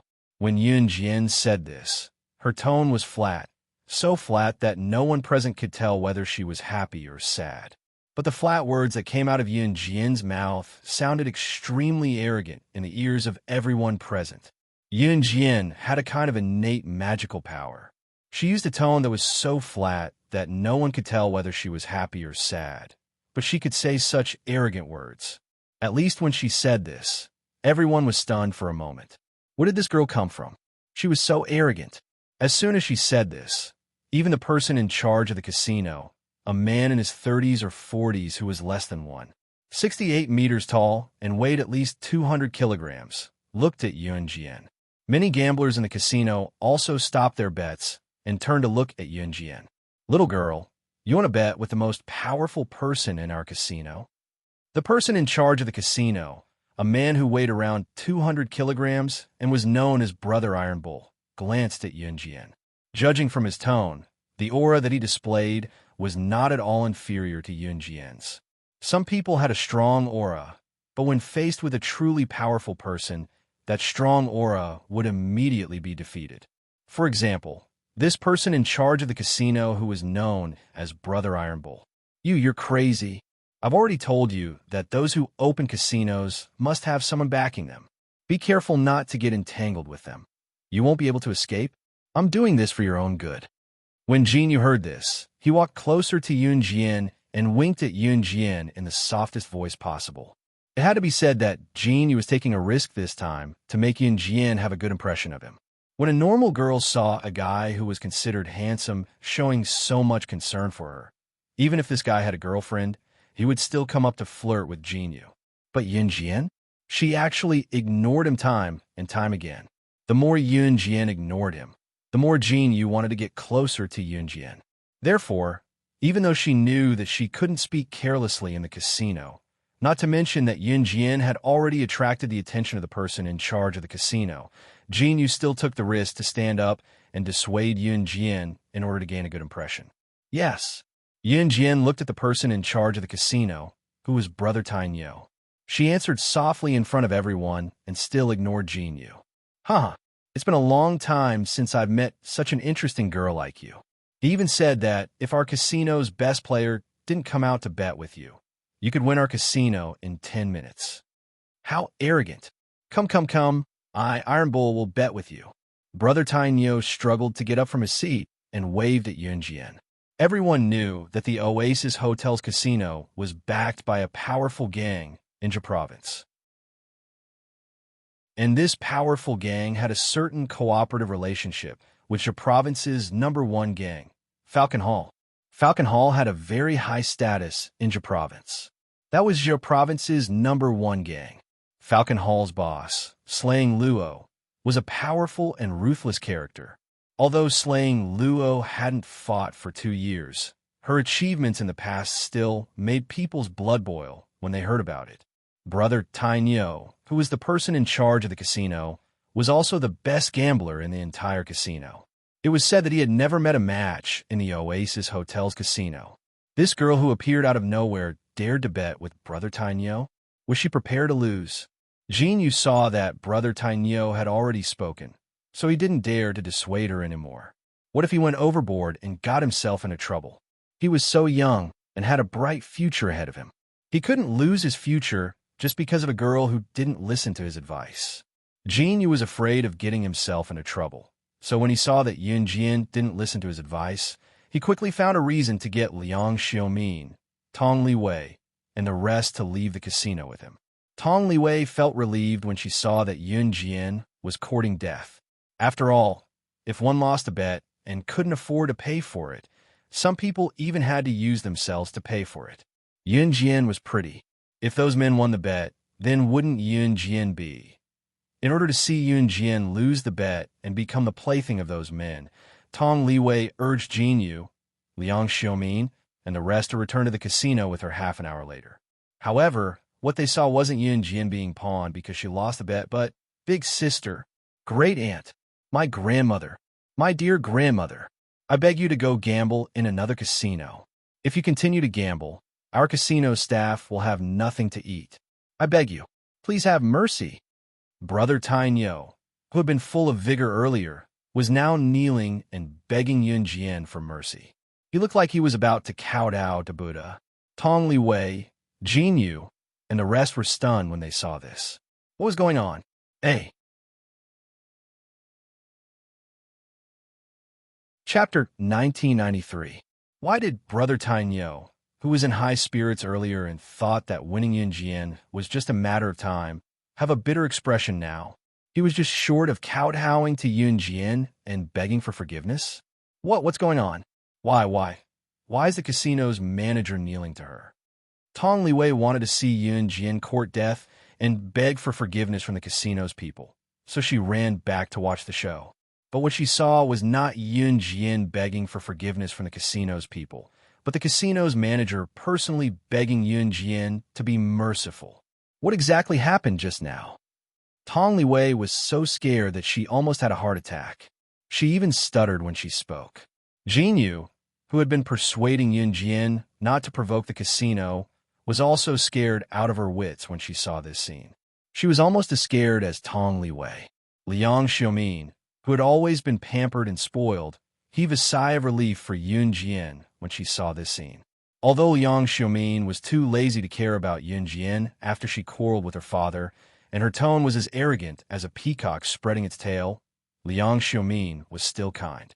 After all, Yun Jian was the daughter of her father's friend. If something really happened to her, Liang Xiaomin would also panic. Just as everyone's thoughts were turning and everyone was panicking, Yun Jian, who was sitting at the gambling table and being treated like a god by Brother Tainio and the casino's people, played with a die on the table and drew a red arc again. She still wanted to gamble? She still wanted to gamble? My dear aunt, big sister, this is just a small casino. You could go to a big casino to gamble. I beg you, we're really going to have nothing to eat. My dear aunt, please be magnanimous and let us go. If you continue to gamble, we'll really go bankrupt. Brother Tainio stood in front of Yun Jian and knelt down and kowtowed. The surrounding regulars, the group of gamblers, had never seen Brother Tainio like this. They were all stunned on the spot. Some of the gamblers were so shocked that they put down the bets in their hands and looked over in this direction. Only a portion of the gamblers saw how Yun Jian and Brother Tainio bet. Most of the people were playing their own games. On the other side, most of the gamblers who saw Yun Jian and Brother Tainio's bet were so scared that their faces turned pale. All right, Sister Jian, I think it's about time to collect the money, Qingyu said with a cheeky grin as she rubbed her hands together. Qingyu was not poor, but money was never too little. When Yun Jian was gambling with Brother Tainio, she was just toying with Brother Tainio. According to Yun Jian's normal standards, she could take away all of the casino's assets in less than 10 minutes. Yes. After listening to Qingyu, Yun Jian felt that it was about time. She still had to go downstairs to buy medicine, so she decided to stop. Here, transfer the money you guys lost to Sister Jian to this card. Qingyu pulled out a card from her pocket and tossed it on the table, just like how Yun Jian won a month's worth of profits in Fengyun Casino after a night of gambling in her past life. When Yun Jian gambled in Fengyun Casino back then, Qingyu had followed her to collect the money without any hesitation. Seeing Qingyu toss out the card, everyone was stunned again. Jinyu, Tong Li Wei, and the others who stood a distance away were stunned, but they could not help thinking. There was a backer behind this casino. It was true that Yun Jian won the money, but could she take it away? She had no power or influence. Was she going to fight them head-on? After all, Brother Tainyo and his gang were mostly triads. Even if Yun Jian won the money, she might not be able to take it away. Just as Jinyu, Tong Li Wei, and the rest were thinking about it, an employee in the casino pointed at the card with the unique skull symbol that Qingyu tossed out and cried out in shock. What the hell is this? This card. Qingyu's card was marked with the Kosha mercenaries' exclusive symbol in the shape of a skull. Outsiders could not get their hands on such a card. Only the Kosha mercenaries' elders had it. Next to the skull imprint on each of the elders' bank cards, there were their respective nicknames. On Qingyu's piece of paper, there was a simple word Qing written beside the skull. Seeing this card, the man who recognized it pointed at the card in front of everyone and exclaimed, "That's right, Mr. Zhang. Isn't this the exclusive card of the Kosha mercenaries' elder Qingyu? There's only one of it in the world. Why is it with you?" Also, I once heard that in the world's largest casino, Wind Cloud Casino, the woman known as the strongest female gambling god, who won a month's income of $1 billion in one night, used this card to swipe the money from Wind Cloud Casino. As the person spoke, he turned his gaping mouth to Yun Jian and exclaimed to Yun Jian in front of Brother Iron Bull, Tong Li Wei, Jinyu, and everyone else, "You're the one who's going to die. Could you be the lady gambler who won a month's worth of profits in the biggest Fengyun casino in the world?" Hey! Chapter 1994. In her past life, Yun Jian was the one who gambled crazily that night in Fengyun Casino, while Qingyu was the one who collected the money. Therefore, in conclusion, it was Qingyu who collected the money in Fengyun Casino using her personal bank card. How did this man know so much? My big brother works at Fengyun Casino. It's all because of him that I can work here. The woman who was called the female gambling god by the international bosses back then had a woman by her side. That woman was probably her subordinate who collected the money for her. That night, she won $1 billion in Fengyun Casino in one go. The gambling method was ever-changing, and the tactics used in every round were different. She could be called the top gambler in the casino. My big brother saw it with his own eyes. He told me that he went from being unconvinced in the beginning to being completely convinced and even idolizing the woman. The woman who collected the money for her next to her threw out a bank card with a skull mark exclusive to the Kosha mercenaries.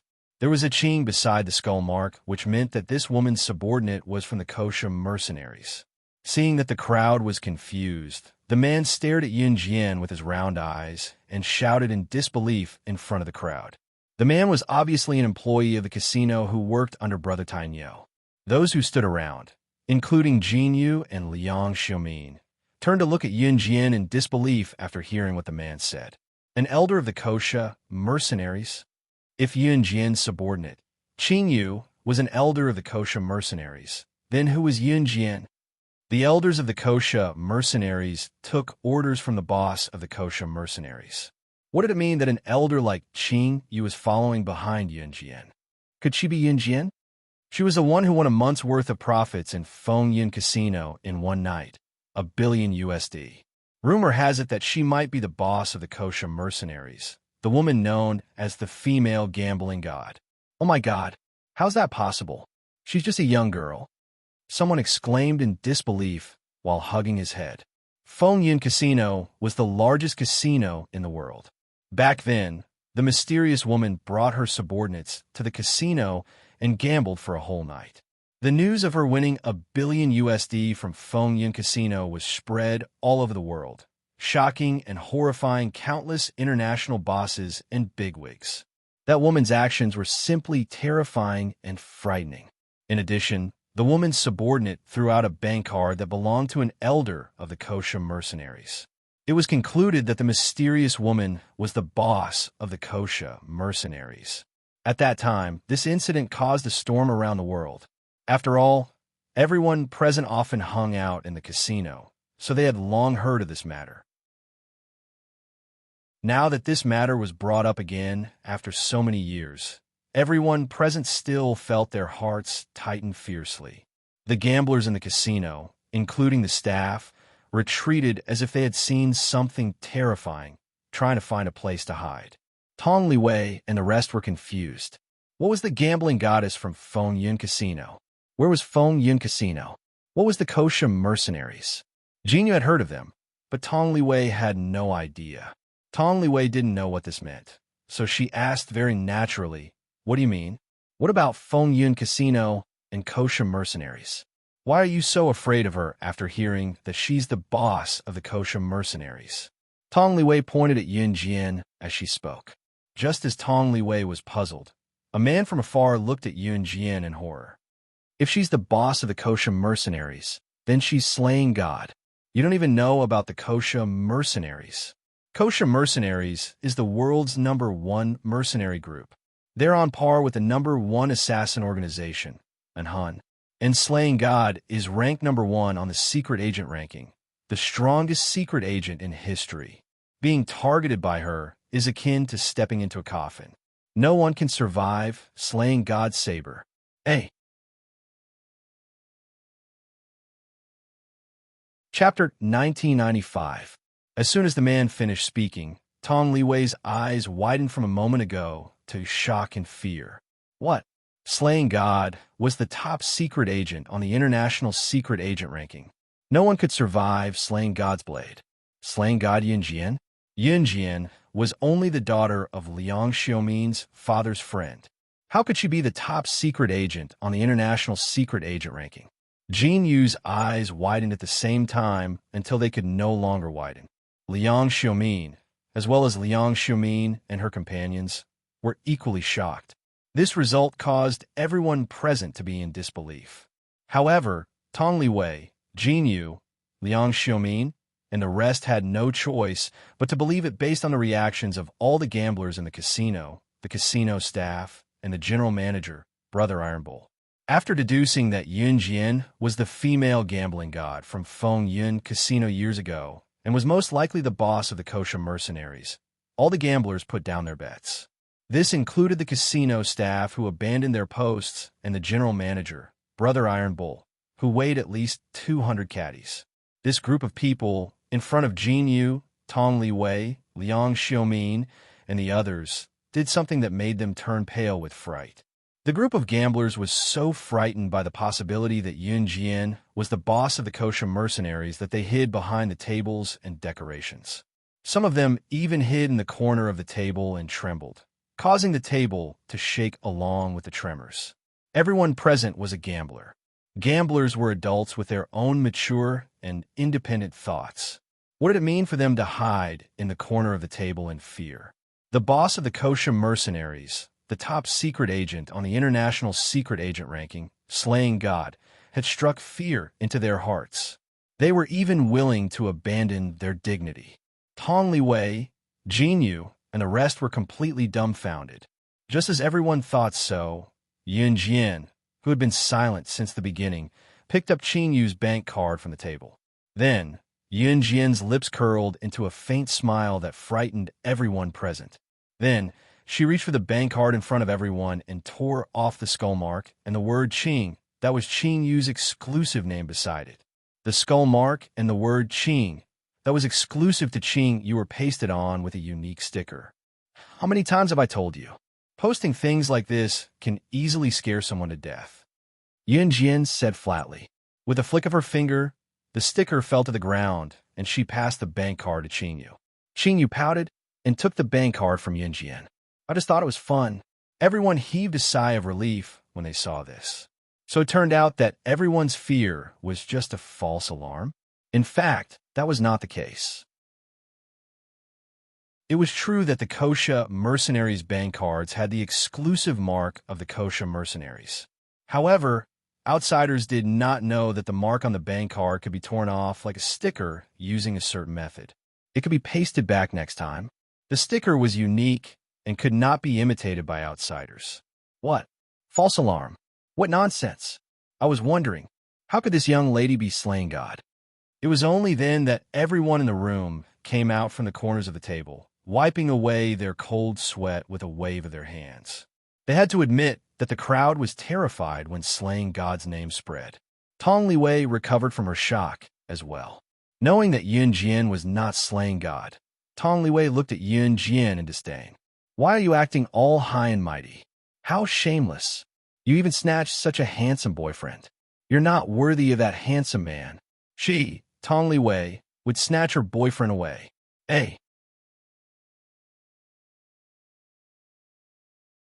Chapter 1996.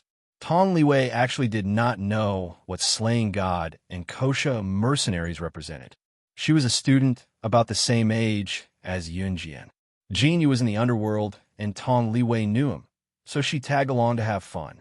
Liang Xiaomin had to pay for all the expenses of Jinyu's friends, including Tong Liwei. Liang Xiaomin was dumb enough to pay the bill obediently after being tricked by Jinyu. As for a girl like Tong Liwei, all she knew about assassins and secret agents came from Jinyu and other men in the underworld. To put it bluntly, guys like Jinyu would often pretend to be knowledgeable and boast in front of girls like Tong Liwei. This also caused Tong Liwei's understanding of assassins and secret agents to be limited. After all, the internet was not widely available in this era. Other than schools, newspapers, magazines, people's sources of knowledge were just hearsay. It was obvious that Tong Liwei did not know the horrors of assassins and secret agents, so she was shocked but not too shocked. She was an ignorant person after all. Once she was sure that Yun Jian was not slaying God or the boss of kosher mercenaries, Tong Liwei began to plan her own scheme again.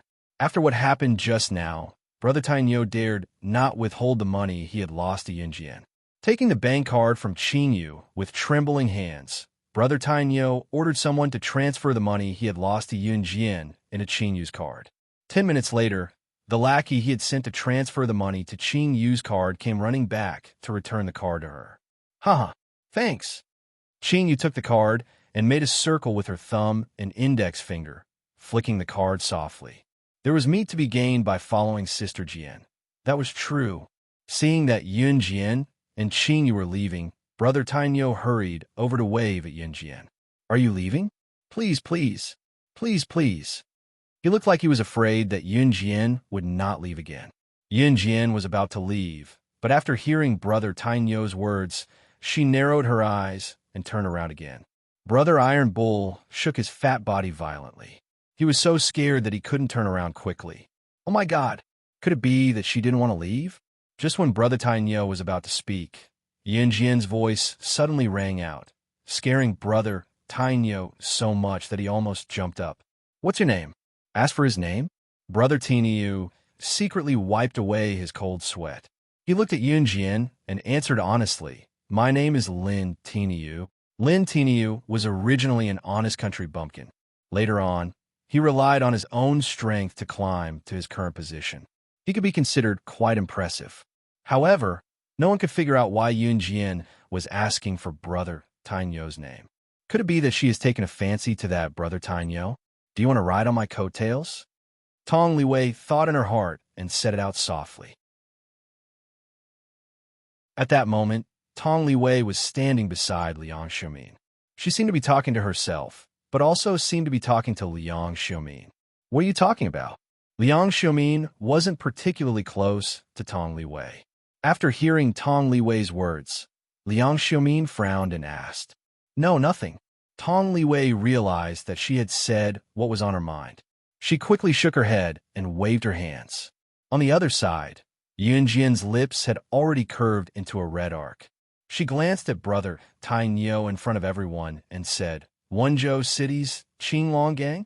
After hearing Yun Jian's words, one of Brother Tainyo's subordinates looked at Yun Jian in shock and exclaimed, How? How did you know that our casino belongs to the Qinglong Gang? The casino's backer was the Qinglong Gang of Wenzhou City. I know all the gangs in your province. Yun Jian's lips curve into a red arc as she pursed her red lips. Because she was the boss of the #1 gang in Ja province. The current Falcon Hall was equivalent to the leader of all the gangs in Ja province. Seeing this from afar, Tong Liwei rolled her eyes and thought to herself, trying to be mysterious again. On the other hand, Jinyu thought that Yun Jian was pretending to know when she didn't. Brother Tainyo blinked. Just as he was about to speak, Yun Jian's words rang out in front of everyone. I'll recommend the Qinglong gang's boss to put you in an important position. After all, there aren't many people with guts like you. After Yun Jian finished her words, she waved at Qinyu, and the two of them walked out. Tong Liwei, Jinyu, and the rest were still pondering over the meaning of Yun Jian's words when Brother Tainyo's eyes widened suddenly. Other than the former boss of Falcon Hall, Su Zetian, there was only one other woman who could recommend someone to the Qinglong gang's boss. And that woman was none other than Falcon Hall's boss. Looking in the direction that Yun Jian left, Brother Tainyo exclaimed in shock. She is... Hey!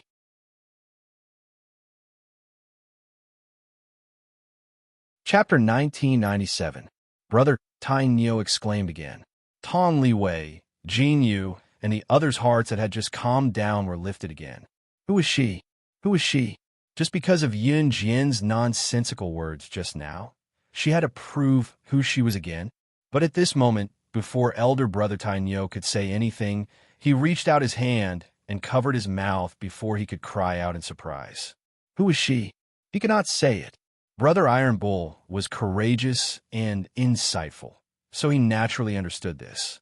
Brother Tainyo had already guessed Yun Jian's identity, but he was not going to say it now. Brother Tainyo, who is she? One of Brother Tainyo's men beside him asked. Brother Tainyo removed his hand from his mouth quickly and waved calmly. It's nothing. Go back to your work. She was Falcon Hall's boss.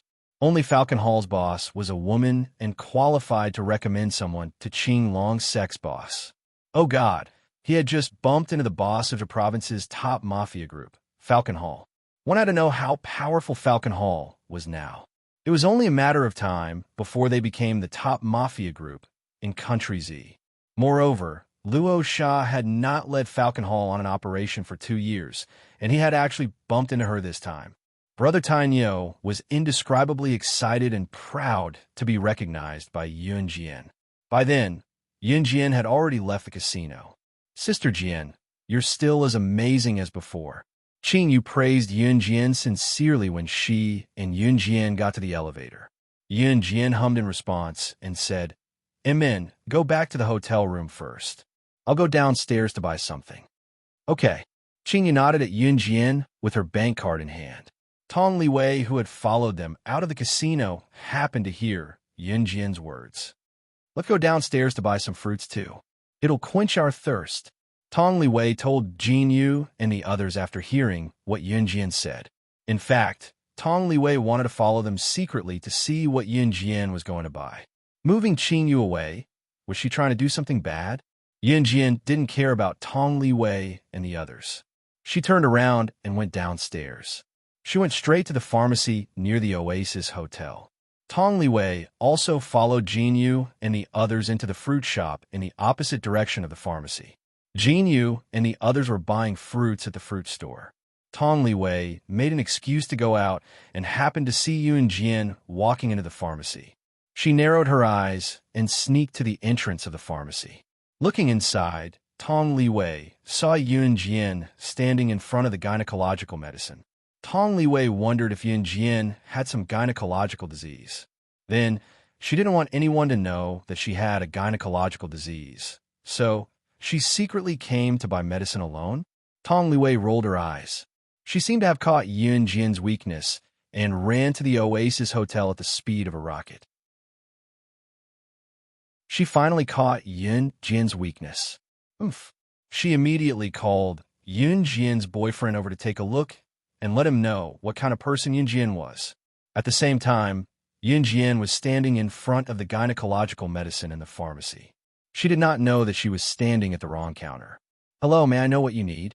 The female doctor in the pharmacy asked Yun Jian very politely. Contraceptive. Yun Jian had just uttered these two words. The female doctor had already understood what Yun Jian wanted. The hotel was right next door, and there were many men and women who had lost control of their bowels. There were also many people who came to buy the morning after pill. This is what you want. The female doctor quickly passed it to Yun Jian.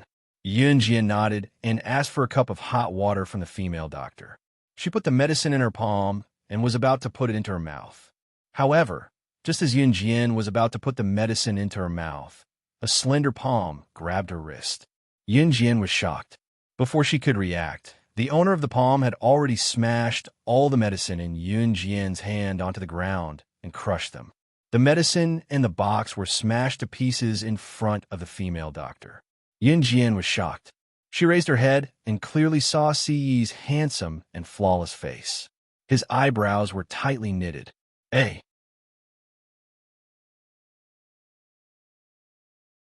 Chapter 1998. Siyi's brows were so tightly furrowed that they could squeeze a fly to death. Yun Jian didn't need to think to know that he was very angry at this moment. Yun Jian opened her mouth. She's taking gynecological medicine. She must have contracted some strange disease. Is it some kind of female disease, uterine disease, or some kind of disease that prevents her from having children? I think it must be some kind of shameful disease. After she told Si about Yun Jian at the pharmacy, Si kicked the stool away and ran here. Tong Li Wei, who had been ignored by Si, finally chased after him. Tong Li Wei was out of breath as she chased after him, but when she saw Si grabbing Yun Jian's hand and looking flustered and exasperated, Tong Li Wei couldn't help but add insult to injury. After saying this, Tong Li Wei stood to the side with a solemn expression on her face. She felt that Si would definitely act like a teenage boy. After discovering that his girlfriend had secretly done something behind his back, he would act as though she had betrayed him. He would act as though he had been betrayed by some kind of super unparalleled emotional betrayal and insist on breaking up with her. Tong Li Wei was already smiling. She felt that Yun Jian was definitely done for and that she should be the next in line. Abruptly, Si, who had crushed the medicine box with his feet, extended his hand in front of the female doctor and Tong Li Wei.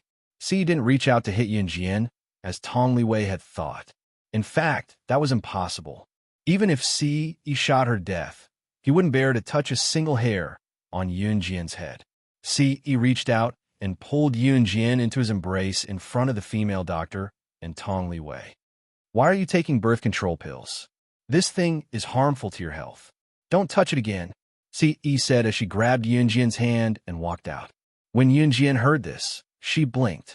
She had thought that he had said that if she was really pregnant, she would give birth to the child. Now that he saw her taking birth control pills, he would definitely say something about her. However, Si did not blame Yun Jian for such a small matter. On the contrary, he was angry because Yun Jian wanted to take birth control pills, which were harmful to her health.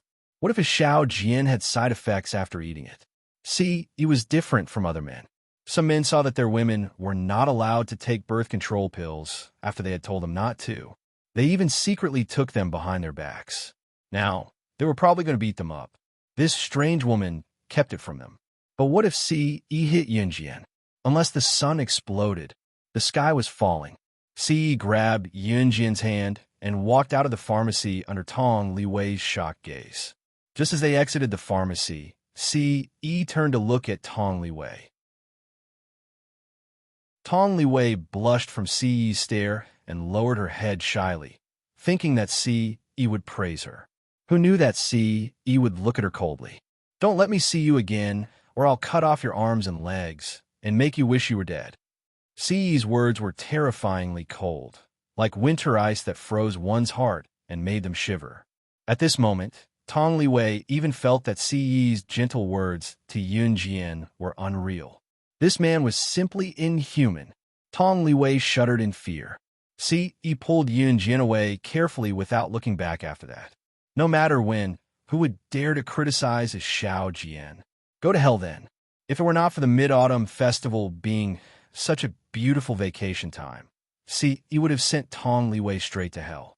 When Si pulled Yun Jian away from the pharmacy, Tong Liwei sat on the floor like she was paralyzed.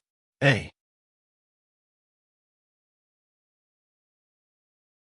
Chapter 1999.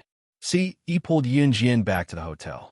He did not reprimand Yunjian, but told Yunjian sternly, Xiao Jian, you're not allowed to joke around with your body anymore. You're not allowed to eat anything that's harmful to your health. Yi knew that Yunjian did not want to get pregnant, not because she did not want to bear his child, but because the mysterious man was still alive. She was afraid that if she got pregnant, not only would she not be able to help him, she would become a burden instead. After all, Yunjian was very strong in combat, but if she got pregnant, there would be a lump of meat in her stomach that could easily fall off at any time. Yunjian nodded and pressed her lips together. However, his heart was filled with joy. She really wanted to get rid of the mysterious man as soon as possible so that she could bear him a chubby child right away. Cough. I'll take care of the precautions from now on, Yi said teasingly as he hugged Yunjian. Yunjian blushed again at Yi's words. For the next few days, Tong Liwei did not appear in front of Yi and Yunjian. It was said that she had gone back because she was not feeling well. The next morning, the group went to Zhoushan Island. Zhoushan Island was indeed the largest archipelago in country Z. Its scale was incomparable to an ordinary island. The group had fun for 2 days before leaving. Nothing else happened in between. Of course, Yi did not know how to restrain himself when he pulled Yunjian to do embarrassing things. Nevertheless, he had taken sufficient precautions. Once the Mid-Autumn Festival was over, Yunjian went back to school while Yi returned to an Hun group. Those who were supposed to go to school went to work. Everything had returned to normal. It was worth mentioning that old Liang heard that Yunjian was studying at the University of Electronic Science and Technology of China in Jiangsheng City before he came back. He was surprised to tell Yunjian that his daughter, Liang Xiaomin, was also studying in Jiangsheng City's university town. There were more than 10 universities in Jiangsheng City's university town, and it was the largest university town in Zhe province. Therefore, it was not strange that rich people would send their daughters and sons to Jiangsheng City's university town to study. Therefore, when Yunjian took the bus back to school, in order to train his daughter, Liang Xiaomin, to be independent, old Liang insisted that Liang Xiaomin, who had always been sent to school by private car, take the bus to Jiangsheng City with Yunjian. Liang Xiaomin scolded her father for a while, but she behaved herself in the car. Sometimes, she chatted with Yunjian, but she didn't talk much. After getting out of the car, Liang Xiaomin and Yunjian separated. Although both universities were in the university town of River Town, the universities were different after all. Hence, the two of them had different destinations. Liang Xiaomin's face was originally drooping as she unwillingly walked in the opposite direction. After taking 2 steps, she suddenly turned around and looked at Yunjian. She opened her mouth and said what she wanted to say. I'm studying dance at Jiangxing Media University. You can look for me. After saying that, Liang Xiaomin, who was super arrogant, blushed. She suddenly turned around and left with her suitcase. Seeing this, Yunjian only smiled faintly. Yunjian didn't go back to school immediately. Instead, she went to the hotel where Fox was staying. After a few days of rest, Fox's injuries had recovered a lot. Yunjian walked into the hotel directly. Chairman, Fox saw Yunjian and wanted to stand up. Just lie down. Did something happen in the company? Yunjian asked softly. The CEO asked me to look for you. 3 months later, the CEO plans to hold a banquet for the CEOs of global multinational companies to get to know each other. The leaders of many assassin organizations will also be invited. Reverse Emperor might also send people over. The CEO heard that you were back, but he couldn't contact you. So, he asked me to ask if you want to attend the banquet. Fox said. It was on his way to look for Yunjian that Fox was suddenly attacked by Reverse Emperor's men. Yunjian, who wasn't interested in the banquet, changed her mind when she heard that Reverse Emperor might send people over. She replied simply, I'll go, hey. Chapter 2000. After listening to Yunjian, Fox nodded and asked Yunjian the CEO hasn't decided on the exact location and time for the party. I'll come back to tell you 3 months later. Yun Jian answered and told Fox, rest here for 2 days before you go back. Fox nodded at Yun Jian. She was exhausted from being hunted down by Reverse Emperor's assassins the last time.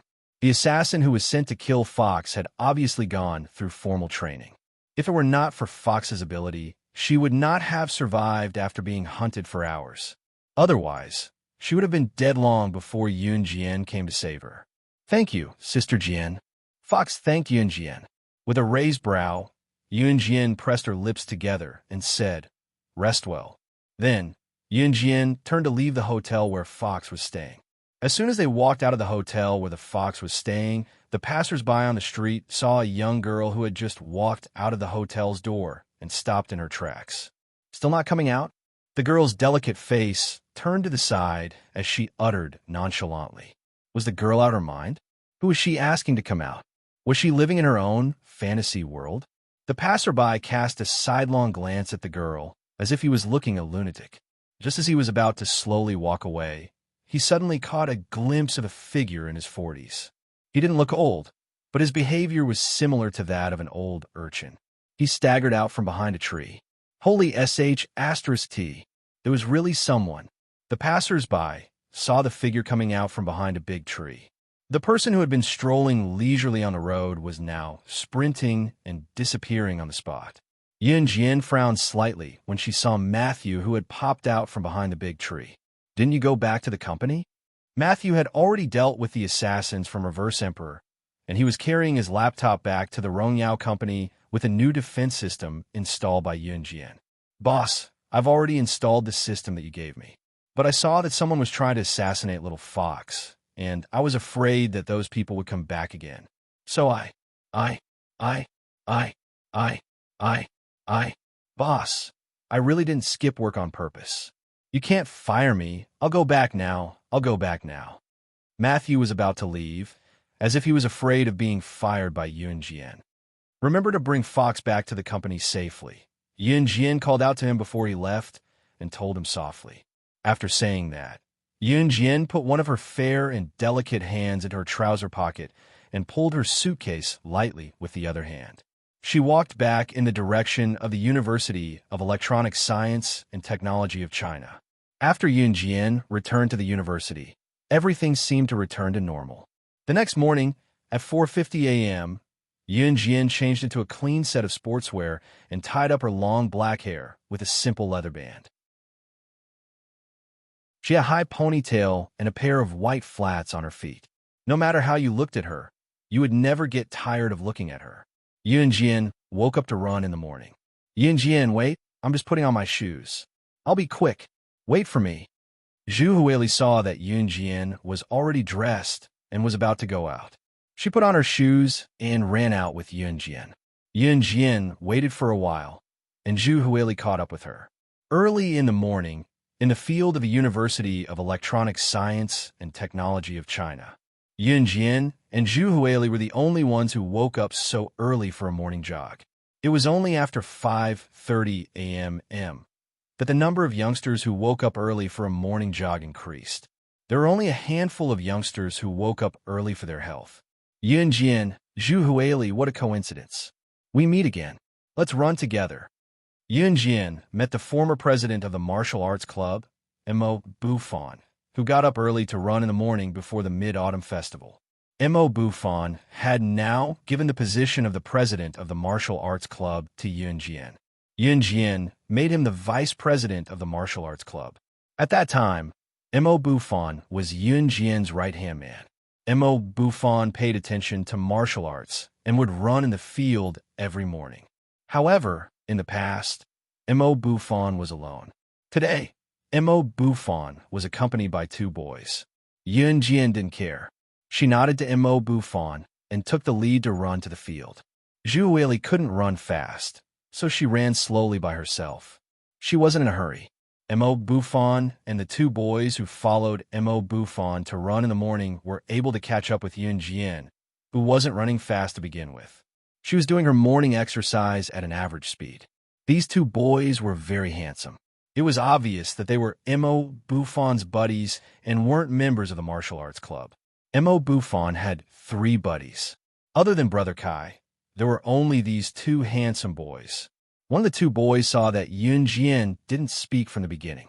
When Mo Buffon greeted her, she only nodded slightly. He was a little curious. Yun Jian was running at the front.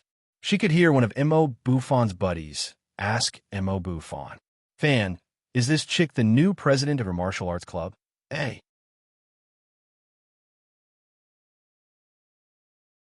Chapter 2001. Mo Buffon exhaled every 3 steps and inhaled every 3 steps. He was using the most standard running breathing method to catch his breath. Hearing his brother's question, Mo Buffon responded with a sentence from his throat as an answer. Mo Buffon was prepared to run a long distance like Yun Jian. Mo Buffon's 2 brothers obviously didn't plan to keep running. They were in the state of resting after running a few laps. After the boy who spoke heard Mo Buffon's words, he paused for a while and asked again, "Fan, your martial arts club's new president is quite cold, right? But she's really pretty. I wonder if she has a boyfriend now?" Boys were generally thick-skinned. Mo Buffon's brother asked this question in front of Yun Jian, who was still running in front. "Su Jinglong, since you're my brother, I didn't bring you here for a morning run to introduce you to flirt with girls. Our president is different from other girls, and even more different from the girls you know. If you still treat me as a brother, don't put your thoughts on our president like how you deal with those little girls." When Mo Buffon heard his brother's words, he knew that his brother's thoughts were on Yun Jian. He wasn't afraid of exposing himself and spoke bluntly to his brother. Su Jinglong was Mo Buffon's brother's name.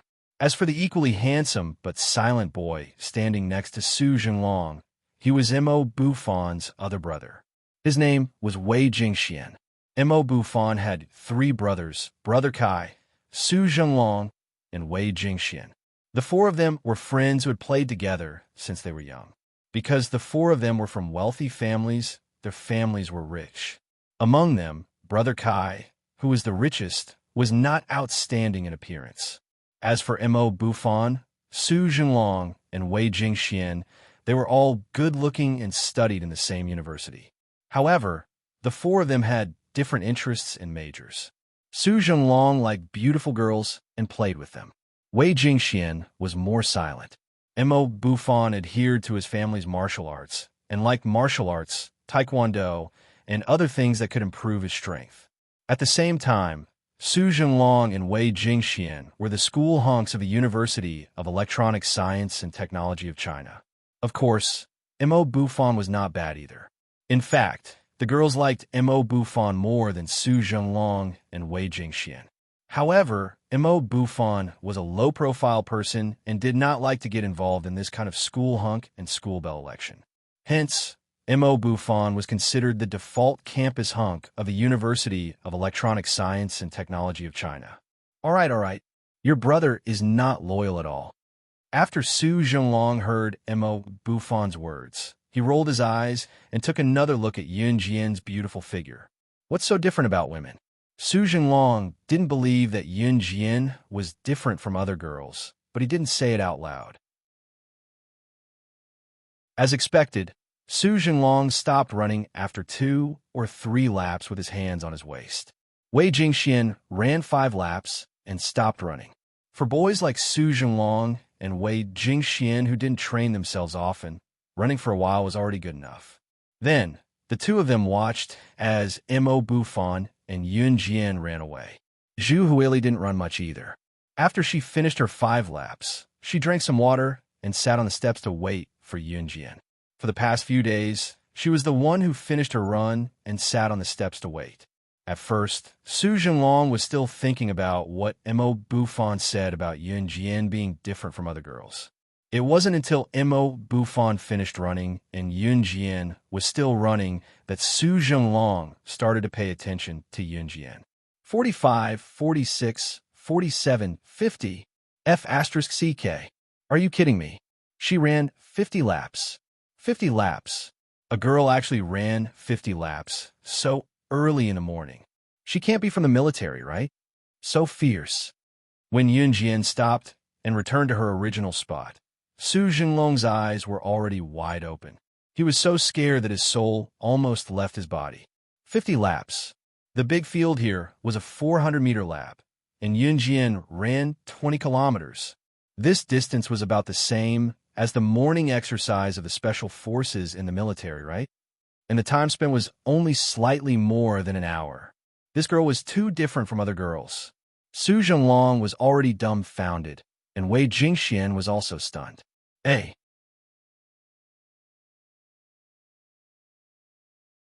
Chapter 2002. A normal person would be paralyzed on the ground after jogging for 3 kilometers. After Yun Jian finished running, she took the bottle of water from Zhu Huili, opened the cap, and drank the water in the bottle. After drinking, Yun Jian didn't gasp for breath. Her chest only moved slightly, and she didn't look like she was going to fall to the ground. Both Su Jinglong and Wei Jingxian were completely dumbfounded. At this moment, after hearing Su Jinglong say that Yun Jian wasn't from the military, Zhu Huili, who handed the water to Yun Jian, turned his head and glanced at Su Jinglong. He couldn't help but say what he knew. How do you know that Yun Jian is from the military? She studied in the military school when she was in high school. As he said that, Zhu Huili felt a sense of pride for Yun Jian. F***CK. She's really from the military? Su Jinglong was just talking nonsense. Now that he heard Zhu Huili's words, Su Jinglong was stunned. Su Jinglong was just sighing, but he never thought that Yun Jian was really from the military. Let's go to the club. Yun Jian took the jacket that she had just taken off from Zhu Huili and led the way to the martial arts club. Mo Buffon was also slightly stunned when he heard Zhu Huili's words. Yun Jian actually studied in the military school in high school.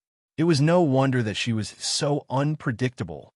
Hey, wait, little girl, you really studied in the military school in high school? Tell me, is the military school fun? Is there any difference between the students in the military school and us who studied in ordinary high schools? I've always fantasized about going to the military school myself. Then I'll be an outstanding soldier. So great, so powerful. Wait. Quick, tell me if your strength in the military academy is at the bottom or what. Su Jinglong suddenly became interested. He chased after Yun Jian for a long distance and asked many questions. Was he tired? After a while, Yun Jian and the others arrived at the fixed place of the martial arts club. Every club in the university had its own fixed location. If a president wanted to open a club, he had to have a fixed and confirmed location where the members could maintain their interests together. Therefore, sometimes, if one wanted to set up a club without the school subsidies, it would take a lot of money to maintain a club. Mo Buffon's family was rich, and he loved martial arts. Originally, the martial arts club did not have a venue, so Mo Buffon paid for a venue that could be used to practice martial arts. There were all kinds of martial arts practice facilities inside. The venue was not within the university. Therefore, Yun Jian and the others left the university and went to the martial arts club. At this time, it was already close to 7 in the morning. The university students had no classes in the morning and were generally lazy to sleep. However, Mo Buffon requested for the members of the martial arts club to gather at the martial arts club at 6:30 every day. Therefore, no matter how sleepy they were, the members of the martial arts club had already gathered at the martial arts club's training ground. Zhu Huili did not come with them. She had an early class in the morning and had already returned to her dormitory.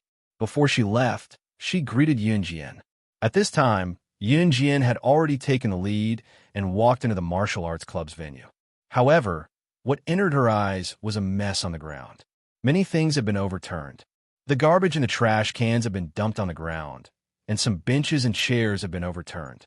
At this time, the martial arts club's venue should have been filled with members of the martial arts club, but only 1 or 2 girls were still standing there. When Yun Jian saw this, she frowned. What's going on? When Yun Jian had just become the president of the martial arts club, the members of the martial arts club did not welcome her. Although they did not say anything, all the members had given her a dirty look. They rolled their eyes at her while hiding in the dark. At this moment, the 2 girls standing in the same place were obviously frightened by what had happened not long ago. When they saw Yun Jian and Mo Buffon, it was as if they had seen a life-saving straw. They rushed towards Yun Jian and Mo Buffon in large strides. The martial arts club of Dragon City University next door is causing trouble again. When they heard that our club changed to a girl as the president, they ridiculed us with all kinds of words and said a lot of unacceptable things. Just now, Zhou Huntao quarreled with the people of Dragon City University's martial arts club.